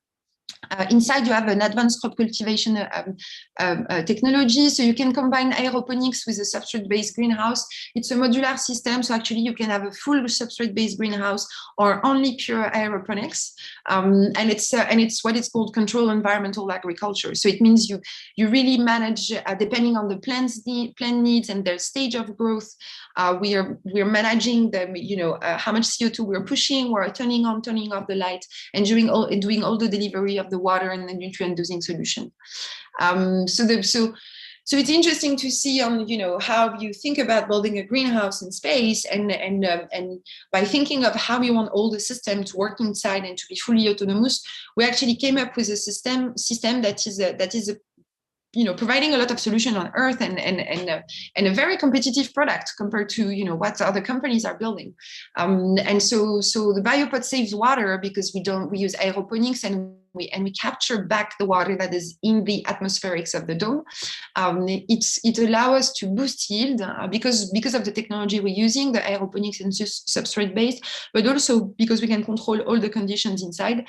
And it reduces the energy because of the combination of material that we're using, and especially aerogel that has been very commonly used in space for its super light properties, but also very high insulation properties. So the biopod is fully autonomous. So we developed several simulation algorithms. First one that we will launch actually next week. We launch the beta next week, which is a crop selection algorithm. So we've been working with ESA and NASA to understand what are the needs for astronauts and what is the typical diet and the typical nutritional requirements astronauts have. And so we designed this crop selection algorithm to tap into our database to select the crops and then to organize everything, all the planting process that we want to have inside the biopod, and then organize all the schedule for long-term mission.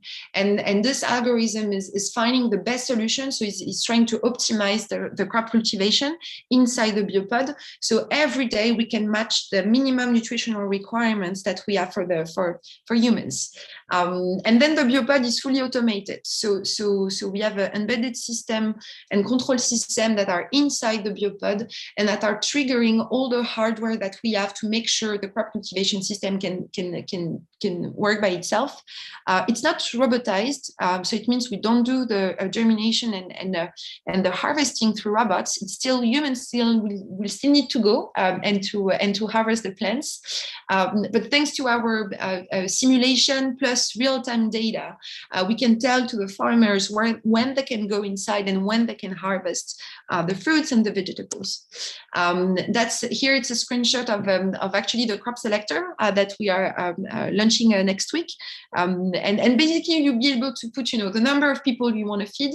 It will give you the number of biopods, and it will do all the crop selection and tell you everything about the schedule, the food stock, and what you get every day, and basically what you can eat. So application on Earth. So this is a case study that we're doing with a famous cosmetic brand, actually, because they have a lot of use cases for using this technology here to grow plants in a sustainable and durable way. This is how we envision, the biopod on the moon. As I said, the product is not space ready yet. We have a lot of iteration to do on the material system, on the design of the HVAC, because HVAC that is designed for Earth is, it's blowing in space, so we need a full redesign. But we're getting there. Our plan is basically, deliver the first biopods. The first one will be built. It's currently under manufacturing, but hopefully we'll get one. I hope in the Mojave Desert around September. And then we're giving ourselves 4 years to make the iteration so it can be dedicated to the moon. And of course, in the future, so it's not tomorrow, but it's coming very soon. We want to put them on Mars, and a lot of work needs to be done when it comes to protecting the system for solar radiation. But this general idea of showing that human can bring life to another planet, I think can help open consciousness here on Earth and make human more conscious of, the change that we have, that having a world full of life and life thriving there. And I believe our goal as humans is actually to protect life here, but also to help bringing it to other planets. So voila, I hope I was not too long. That's us. Feel free to reach out. We are always recruiting, and I need a lead in manufacturing. We're recruiting more architects. So please don't hesitate to contact us. Thank you, Barbara, so much. It was really amazing and incredible.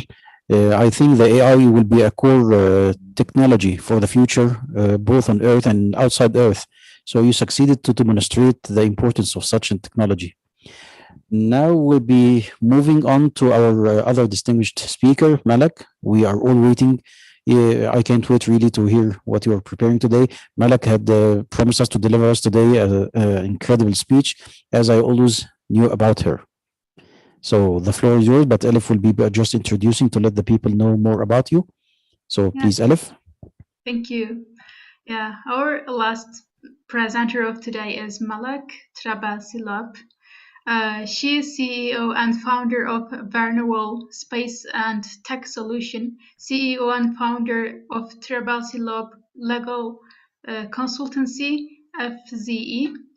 Mrs. Leib holds a Bachelor of Law, Economics, LLM International Business Law, and M1 Public International Law and European Law. She is PhD candidate at KU Leuven, Belgium, Paris Sorbonne University in Abu Dhabi, and Paris Descartes alumna. She is an international business law jurist and international space law and policy senior legal advisor, strategist, and business consultant. Her practice focuses on complex international business transactions, due diligence, international contracts, foreign investment, legal risk, commercial legal matters, alternative dispute resolution, corporate governance, company law, space insurance, new space legal challenge, and space policies. She is a multidisciplinary professional with renowned entrepreneurship and international business experience. Thanks a lot, and the field is yours. Thank you. Thank you so much. I'm so honored to be here today, and thank you for the presentation and for the invitation. And actually, one would say, what she's doing here? She's practicing law, and what she's doing in space architecture and among these amazing architects and brains behind amazing projects. Actually, yeah, my presentation is about like the way I was presented. It's about what I do, but so much else is not included because it all range around one purpose: is sustainability and the elevation and the evolution of our species. In addition to law practice and my studies in law and economics, and as I'm practicing law, I'm economist also, and I am interested in the economy of space. My PhD is around, it was initially around space sustainability, but I took it into a next stage to get into the space investment. Actually, and the correlation between investment protection and state's role to ensure the balance of interest between the different competing interests based on the space sustainability doctrinal analysis that I had to address space. And actually, when we talk about sustainability, the sustainability is not only about environmental protection. Even though I'm an environmentalist here on Earth, the way how I see the how it is going in the space arena and what I'm practicing also in terms of bringing anchoring, let's say, sustainability into any business practice, which is revolving around this idea of sustainability and how taking sustainability from Earth into space, or let's say some colleagues earlier, they spoke about SDGs, Sustainable Development Goals, and we have 17. and I'm not the only one. A lot of scholars, they spoke about how about incorporating new sustainable development goal 18 into this scope in order to widen it, and like that our evolution and our interference into this new domain, which was called before the new frontier. It goes up to include space, because actually this is the way how we are moving forward. Today we have limitation in our biological structure, and we have issues with our biology that we cannot inhabit another planet, or we cannot stay for long term into a space structure outside of our or beyond our Earth boundaries. But today we cannot do it, but we are doing it through our technologies. Today we are on Mars through our rovers and probes, and this is what I advocate for. It's space sustainability to be anchored in the existing ways. And here I would say the sustainable development concept and perspective, it's in light of the current international space law framework and economic framework also. So we are going through a new phase in our space economy today, and I will talk about the new space economy and share a graph, a chart which I worked on based on a lot of studies and the practice and the way how the space industry is going forward. But first, I would say, what is space law? A lot of people, they ask, what is space law? So space law consists of the body of law governing space-related activities. So the space-related activities in law and in the practice, we need to check what falls under this scope, under the national laws and international laws. And this is a practice that we see so much, and we have sometimes different conflicts of laws that we need to check which treaty is applicable and which law is applicable to that particular activity. And if it falls under that for example, national law, we need to check which other national law that it will have long-arm jurisdiction in order to make the mitigation of the risk that it could happen, which is legal risk, but also we have economic risk and we have other risks that we need to check and see how it goes. So space law, much like general law, comprises of variety of international agreements, treaties, conventions, United Nations, General Assembly's resolutions, as well as rules and regulations of international organizations. And why I'm talking about space law here and national laws and international laws, actually because, like I said, space, our activities into space is international by nature. Nations are active right now. We see the issues about, let's say, regulatory competitiveness that is going on right now. Each country is trying to bring or attract each country who is, of course, like a spacefaring country or a country that is aiming to be spacefaring, trying to attract to each ecosystem, national ecosystem, investors and also entrepreneurs in order to enter to their economy and, of course, impact their GDPs and impact their national economies and of course also impact their development in terms of social development. So when we go to the space sustainability concept, it is simple. It's coming from the long-term sustainability, which was defined in the United Nations guideline for the long-term sustainability of outer space activities, adopted by the Committee on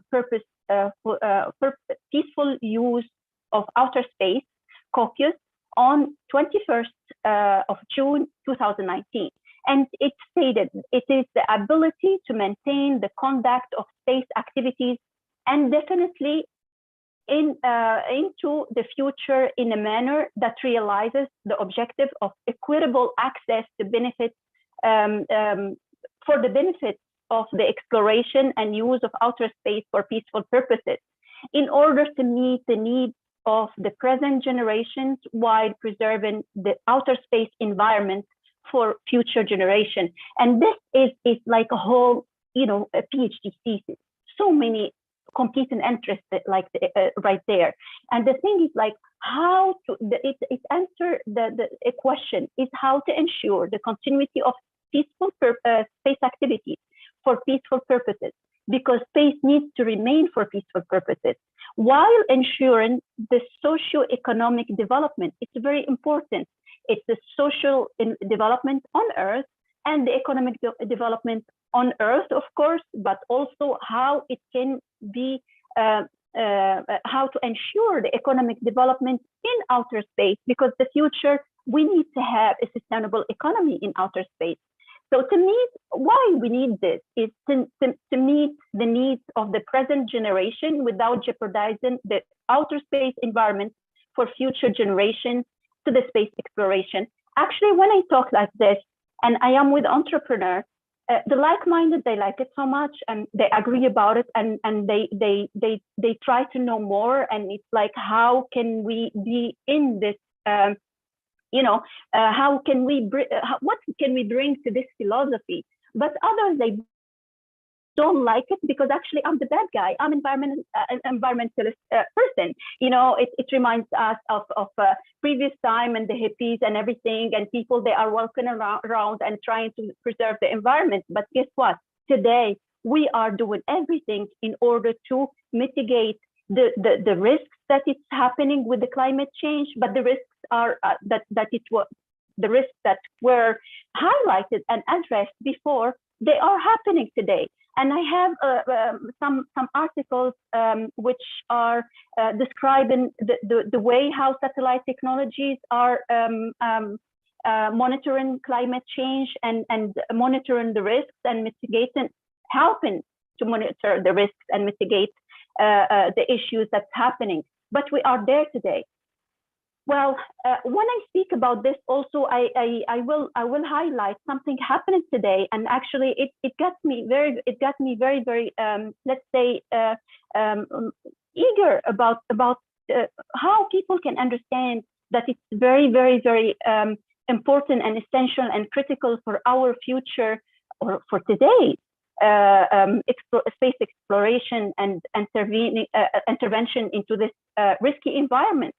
Well, today there is an article just released, like maybe 5 hours ago or so. It's about the problem that SpaceX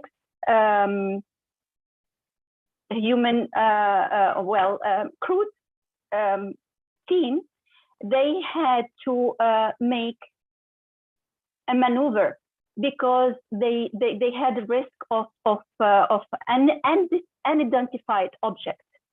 And here I say, are we waiting till something catastrophic event happen and we lose life in order, and even worse? Because before we were saying we need to mitigate the issues of space debris because of financial and economic loss and of course environmental issues.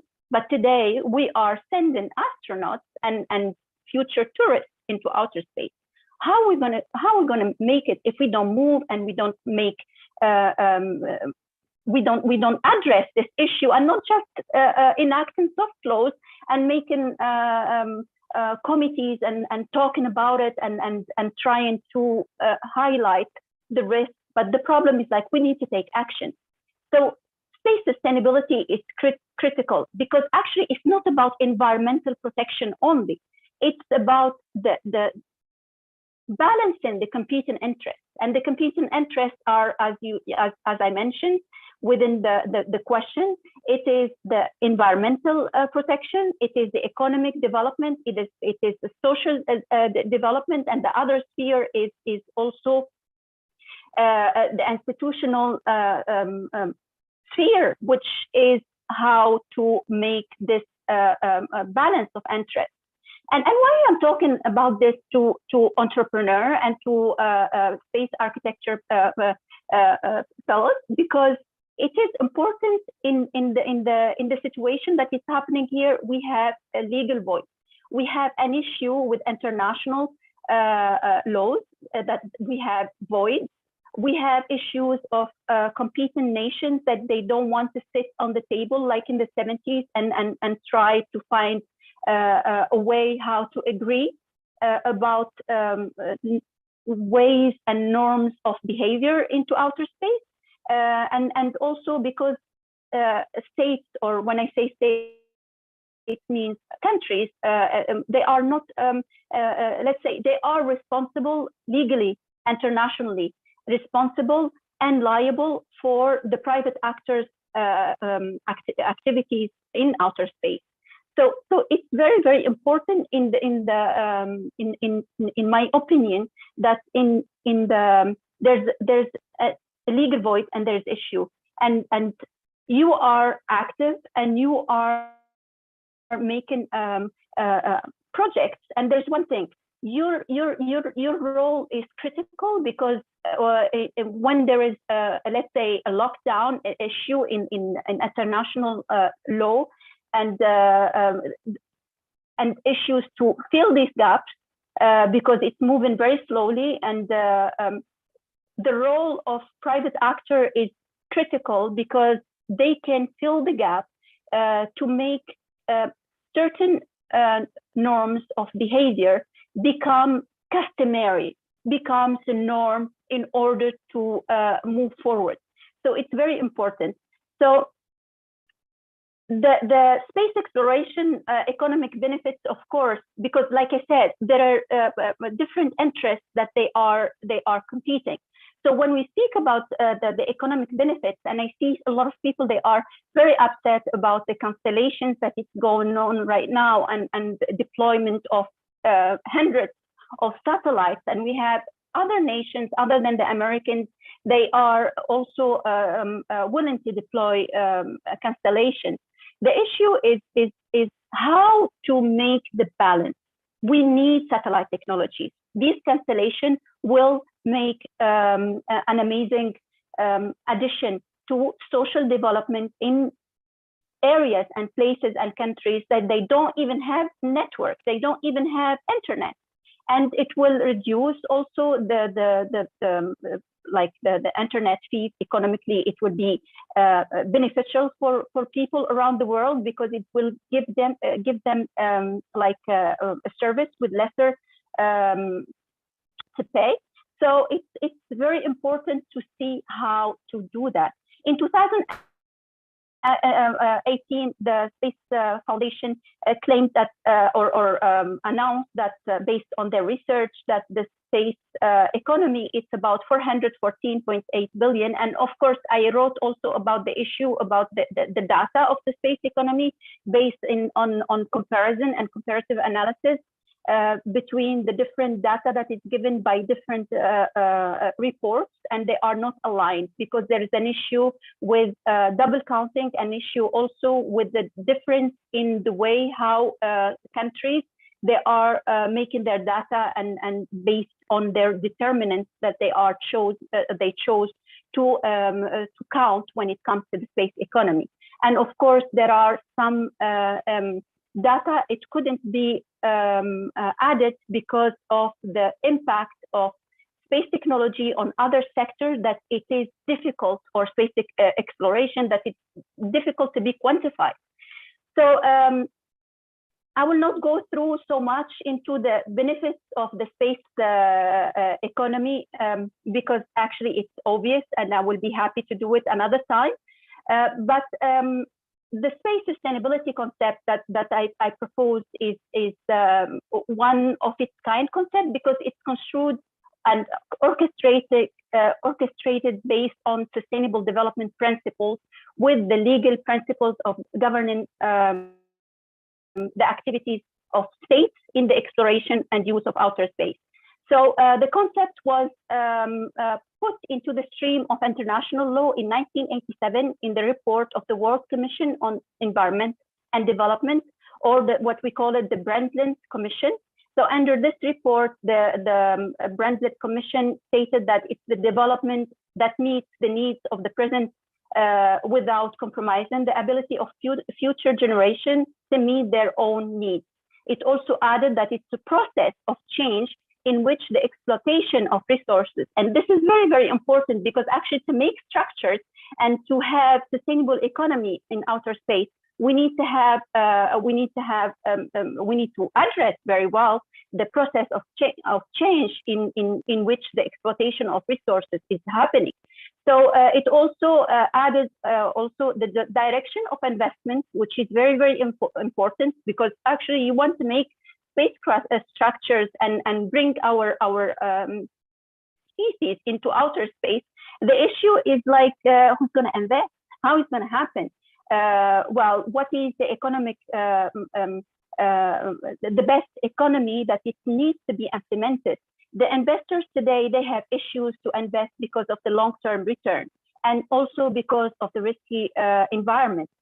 Well, even though we have amazing injection of investments that it wasn't happening before, private investor, we still depend on state or governmental funding, and this one is going back to the tax money. And can you imagine if a big tragedy happens and within those issues that related to space debris right now? Do you think that NASA, for example, will continue funding private public partnership contracts and input funds and other type of funding or schemes of funding that the government is putting into space activity? It will be a havoc. It will be chaos. So the other point is also that the Sustainable Development, the report, Our Common Future, added is also in addition to the process and the direction of investment, it's the orientation of technological development and institutional change are all they needed to be all in harmony and enhance both current and future potential to meet the human needs and aspirations. And this is very, very important.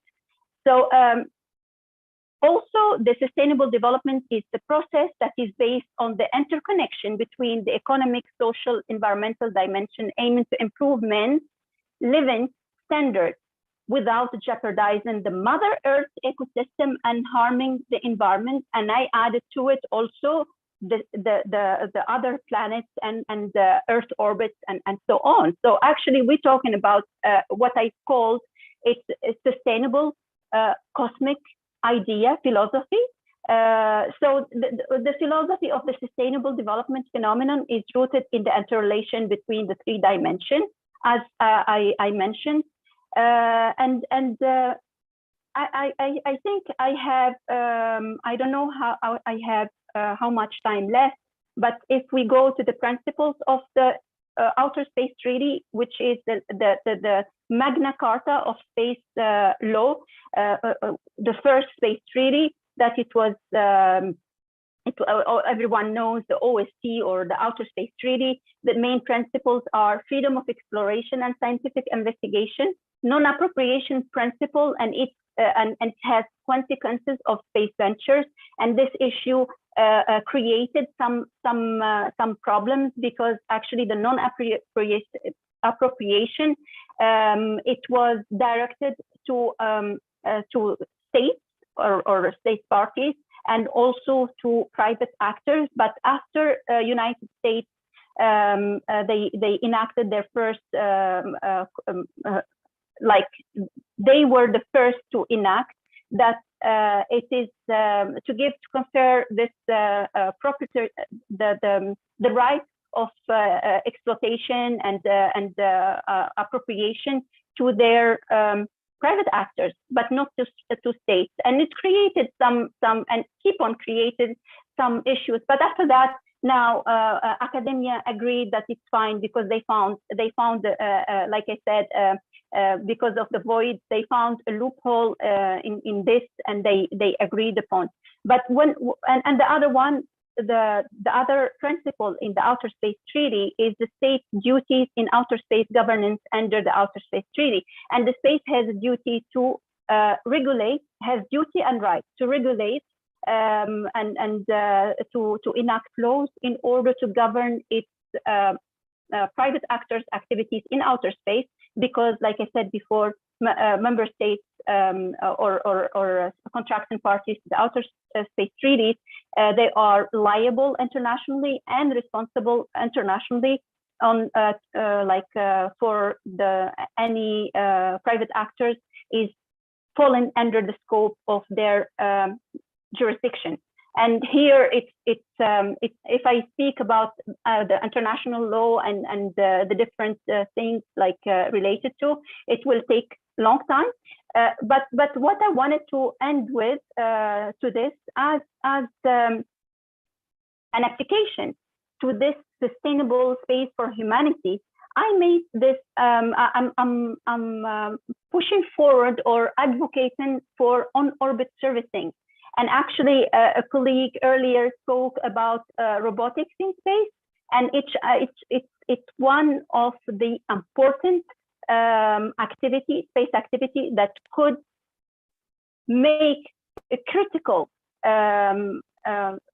addition to the sustainable space for humanity philosophy in order to boost the economy and mitigate the risks, and also mitigate the issue of space debris. And of course, when we have a sustainable space economy, we would have sustainable economy, global economy on Earth.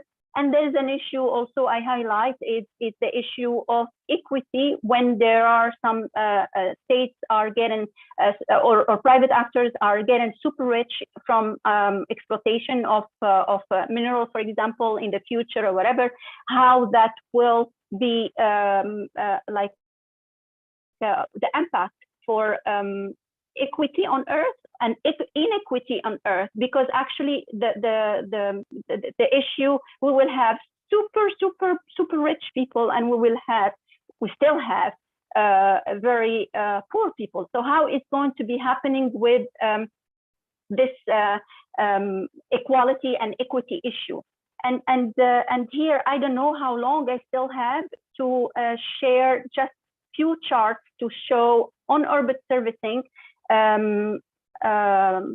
impact for sustainable space economy, and at the same time for the mitigating the risk of the environmental risk, which is an application of the sustainable space for humanity advocacy.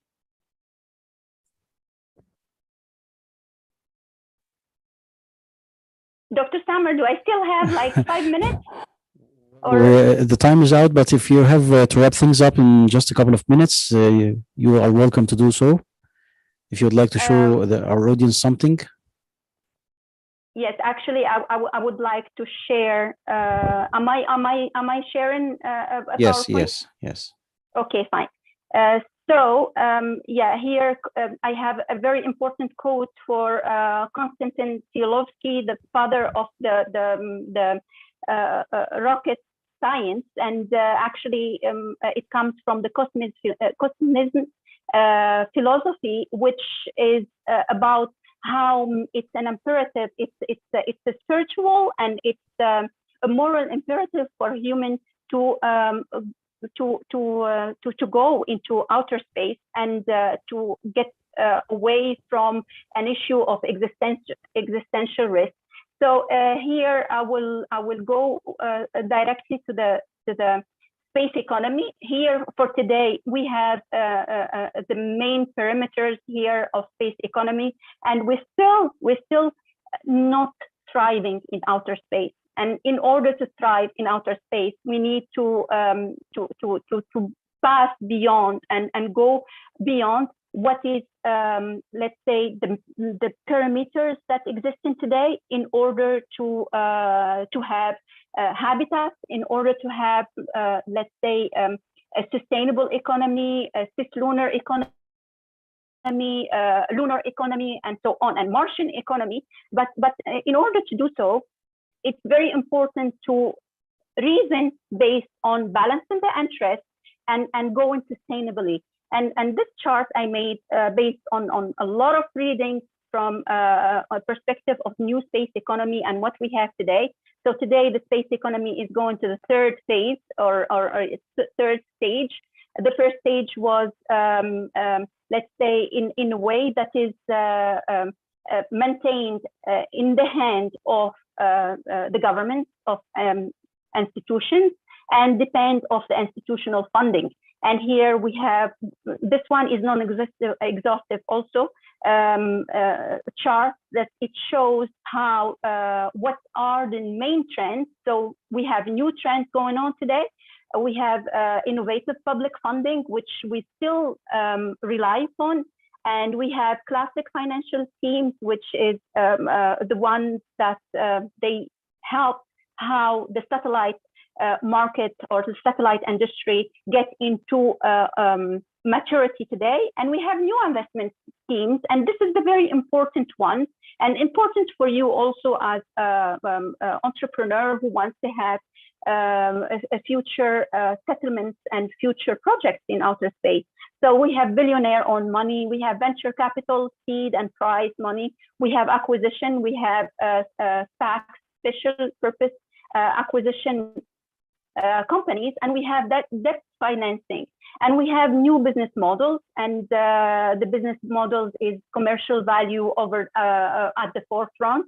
We have alignment to new market opportunities, because today we have IoT and we have other opportunities that it's needed. We have scalable business models, and this one is very important because actually the scalable business model, it can start on Earth and it can go up into outer space, and that's what the newcomers are doing right now.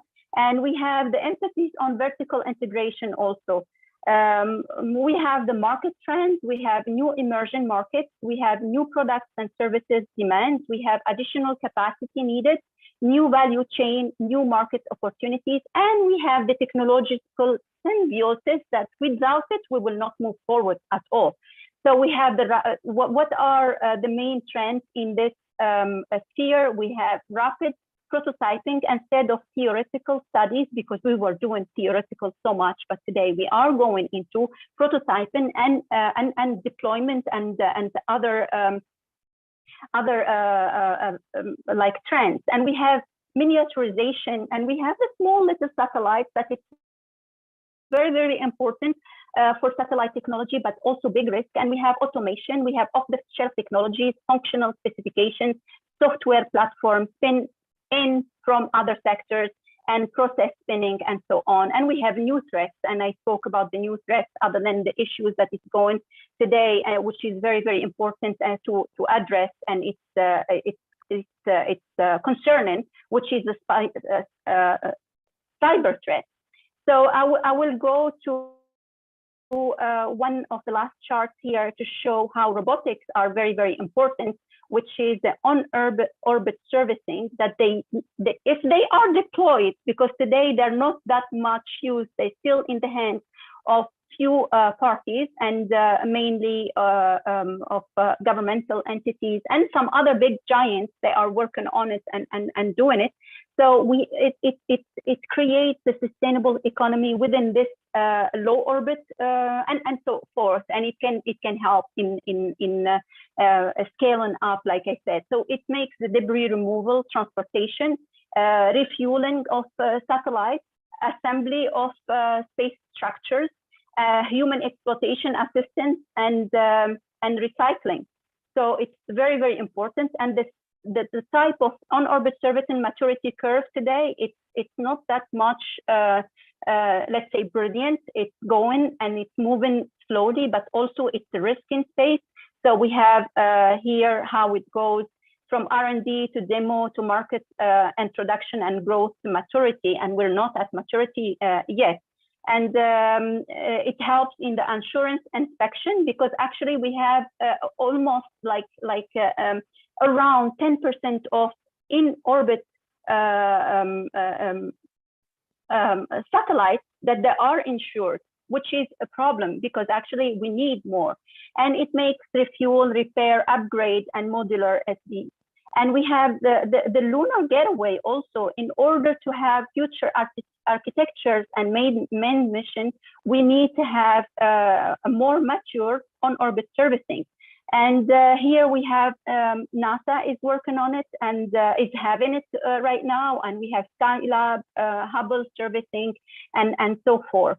I think it has environmental protection and impact. It has economic impact, social impact, and impact on the future expansion. And here I have a structure that I found it on Pixabay, which is very, very nice. And I hope someone make it. It's very, very important. And how on-oot servicing can help through 3D printing make in outer space structures and assemble them. And thank you very much. So charting the course of sustainable multiplanetary culture, that's who I am and that's what I do. Thank you so much. Thank you, Malek, so much for this extensive presentation. We do appreciate the energy and the enthusiasm in you and all our guest speakers. So I think we have time for a couple of questions from in a manner of panel discussion. We can all share our vision in answering the questions. So I think we have a question that is posted a little bit earlier. Let me just read the question. Here we go. So hello, thanks for presenting. I enjoyed bionic shapes and landscapes a lot, but wondering how feasible it is for space environments. Not everything is possible to be printed. Are there any studies estimating costs for different construction methods on Mars and Moon? So who would like to start the discussion?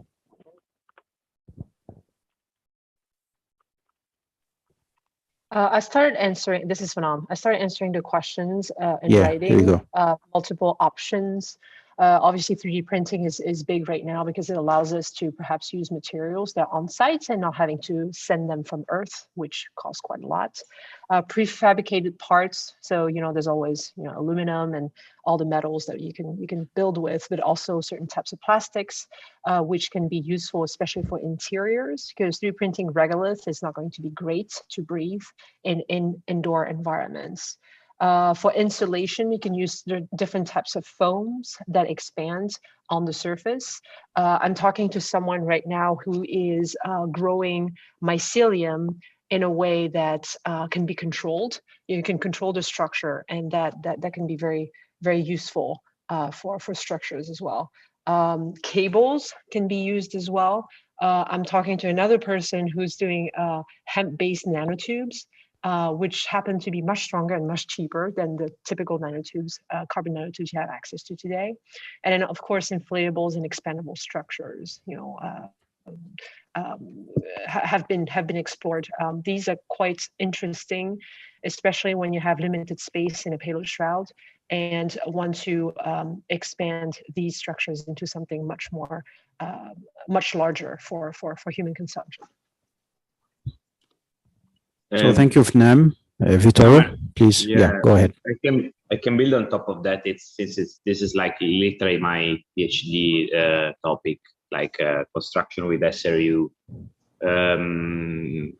for Moon and Mars. And also yesterday we had a seminar that I organized together with the ESA about additive manufacturing construction on Moon and Mars, in which we included a ton of companies and scientists from ESA, and there were some that were veterans, like Enrico Dini for the shape, that is probably the guy that invented the concept of building on a celestial body with regolith. But and also I worked last year with Icon 3D and Search exactly on this first project from NASA about the first 3D printed lunar base. So there are many, of course, takeover, many problems still to overcome about this technology, especially one of the most problematic, it's probably the printing time, because it's still a pretty slow technique compared to something like deployables. And of course, there are problems that are caused by the environment, that it's not ideal, for example, extreme thermal excursion, radiations, other things like that that can jeopardize the printing process, leaving a lot of residual stresses in the structure and stuff like that. But on the long term, this is definitely the only way in which we will do something on Earth. I'm not talking about 3D printing. I'm talking just like building with SRU. 3D printing is, of course, it's a good way to reduce the tools. So like when we build, and also right now on Earth on a construction site, we use an enormous span of tools for construction, like cranes and excavators and mixers, and there is a lot of like machinery and people involved in the construction process. And kind of like the idea behind the 3D printing process is that you can reduce the number of tools that you use, possibly to just like one giant tool that can do everything. And this is a very important thing because we have always to address the fact that the construction, like the lunar Martian construction, will be done autonomously and before humans come on the site. So we have to account for the fact that all this process need to be done in a completely autonomous way, and this is actually the biggest gap in the technology, more than the printing technology itself. That anyway it will completely change between Mars and Moon, because probably on the Moon will be, for example, furnace sintering, while it will be geopolymer deposition on Mars, for example. But that's not the big problem. The big problem will also be the robotic part. We still don't have enough like confidence in the autonomous capability of robotic asset to give them all this work to do, especially consider stuff like on the Moon. It's kind of like easier because but on Mars there is a huge delay, so we can't rely on teleoperations, and we will have to rely completely on autonomous operation, and we are kind of still pretty far from that. So, let's say on Earth it's another story. On Earth, 3D printing already demonstrated enormous capabilities at any scale of construction. Currently, APIScore use like a 3D printer that is like the biggest 3D printer in the world. It can print like a 3-story building, basically without moving. Recently, WASP 3D finalized the first real ISRU experiments of 3D printing on Earth. So they basically built an entire house with the earth and the soil that was taken like literally 2 meters from the construction site. So there are a lot of experiments ongoing, and also the geopolymer studies. Halo has, there are companies like the Renka that they built their core business on engineerizing materials, so we can literally create like construction material that it's answer directly to the needs that we will have in terms of mechanical properties and physical properties of the material. So I think that, just to conclude, I wanted to say how many like possibilities, many roads, many different paths we have had in the development of this technology. But I think it will be really impactant, like it will have a real impact on Earth in the next 10, 15 years, not before. For example, the Emirates, they declared that until the 2030, they want to have at least like the 25% of the world new building constructed built with additive manufacturing processes. Thank you, Vittorio. Just to wrap things, also I would like to share a concept of the sustainable architecture. Flower, I just would like to say thank you so much. I have to leave. Thank you so much for having me. Thank you, Mikhail. If there are any questions, please contact me through social media, LinkedIn, Instagram. And thank you again. Thank you, Mikhail, for your presence today. We hope to see you again in the future. So just I would like to share a core concept of sustainable architecture. It indicates that if you'd like to really to build sustainability, use the available materials, use what is beneath your legs. So if you would like to go to the North Pole, you will just start constructing the igloo. Sahara deserts in Middle East are all built in dirt and sand. Wherever you go on Earth, you are using the available materials. The ISRU, the in situ resource utilization concept, it is the same method. It is just we are thinking with the same mindset. The beginnings are always the same. When we started our civilization on Earth, maybe millions of years ago, we used caves, and then we started searching for oases or water sources and start using the available materials, which are pretty much things that what we are doing today. We are searching for lunar caves, and then we are using also the available materials for the high coast. The category of civilization, or maybe the settlements would be the much more appropriate word, is going through 4 phases. First phase of colonization is just to put your flag on a new territory and bounce back to your homeland. The second category is the small missions, maybe for 6 months, less than 1 year, to start exploring and start understanding the new land, but you are connected to the motherland. The third phase of colonization is the little bit independent, where people can go to these colonies and start dealing with them as it is home. The fourth category, and this is the most critical, is people declaring independence from the motherland, and this is also associated with conflicts and so. For my work, what I presented today, I think I'll be working on the third or the fourth colonization phases.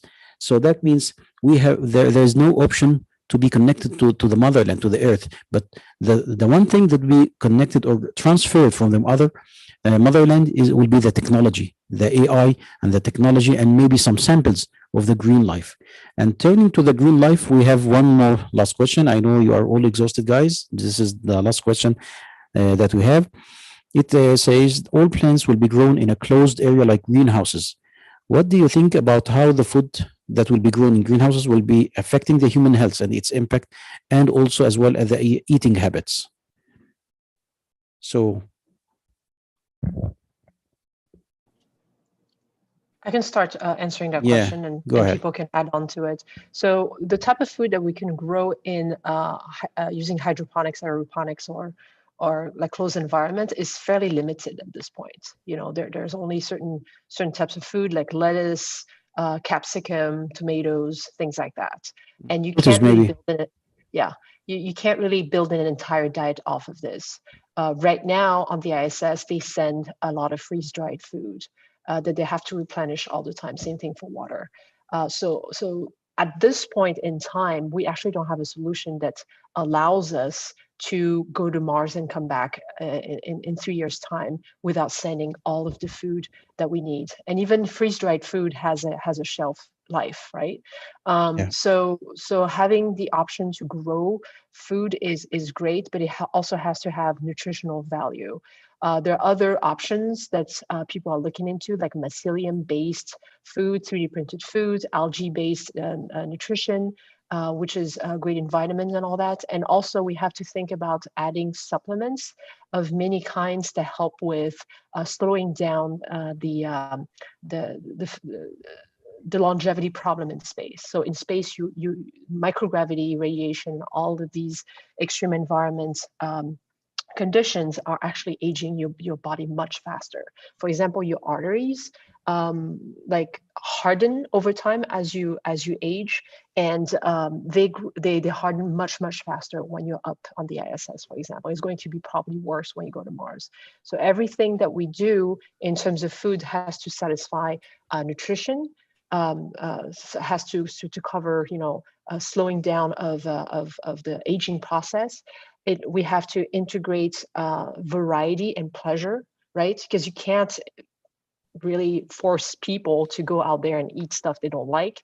Also, there's a huge problem with astronauts going to the ISS. They tend to lose weight. I think to date, there's only one astronaut that gained weight after going to the ISS. Everybody else lost some. That's a mix of losing weight from lack of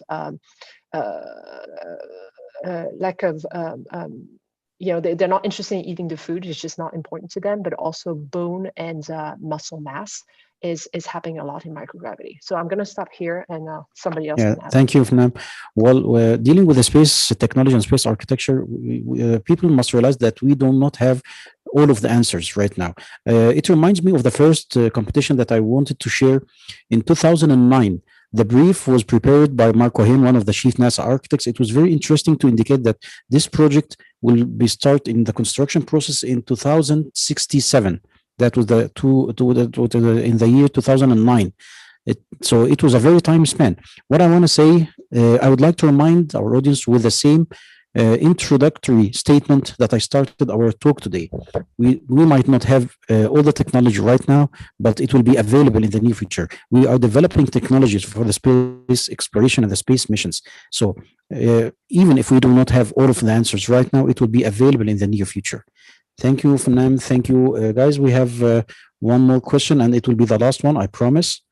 So I think that one will be dealing with the socio-economical circle.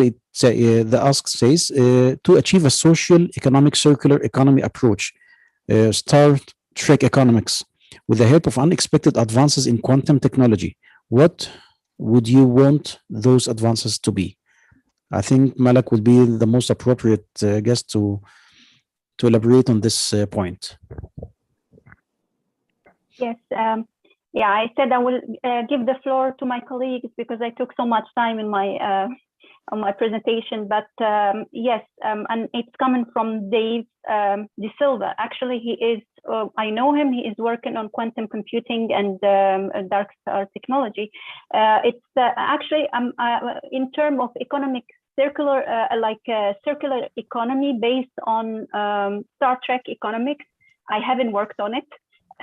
Maybe he's the one who is best fit to answer that.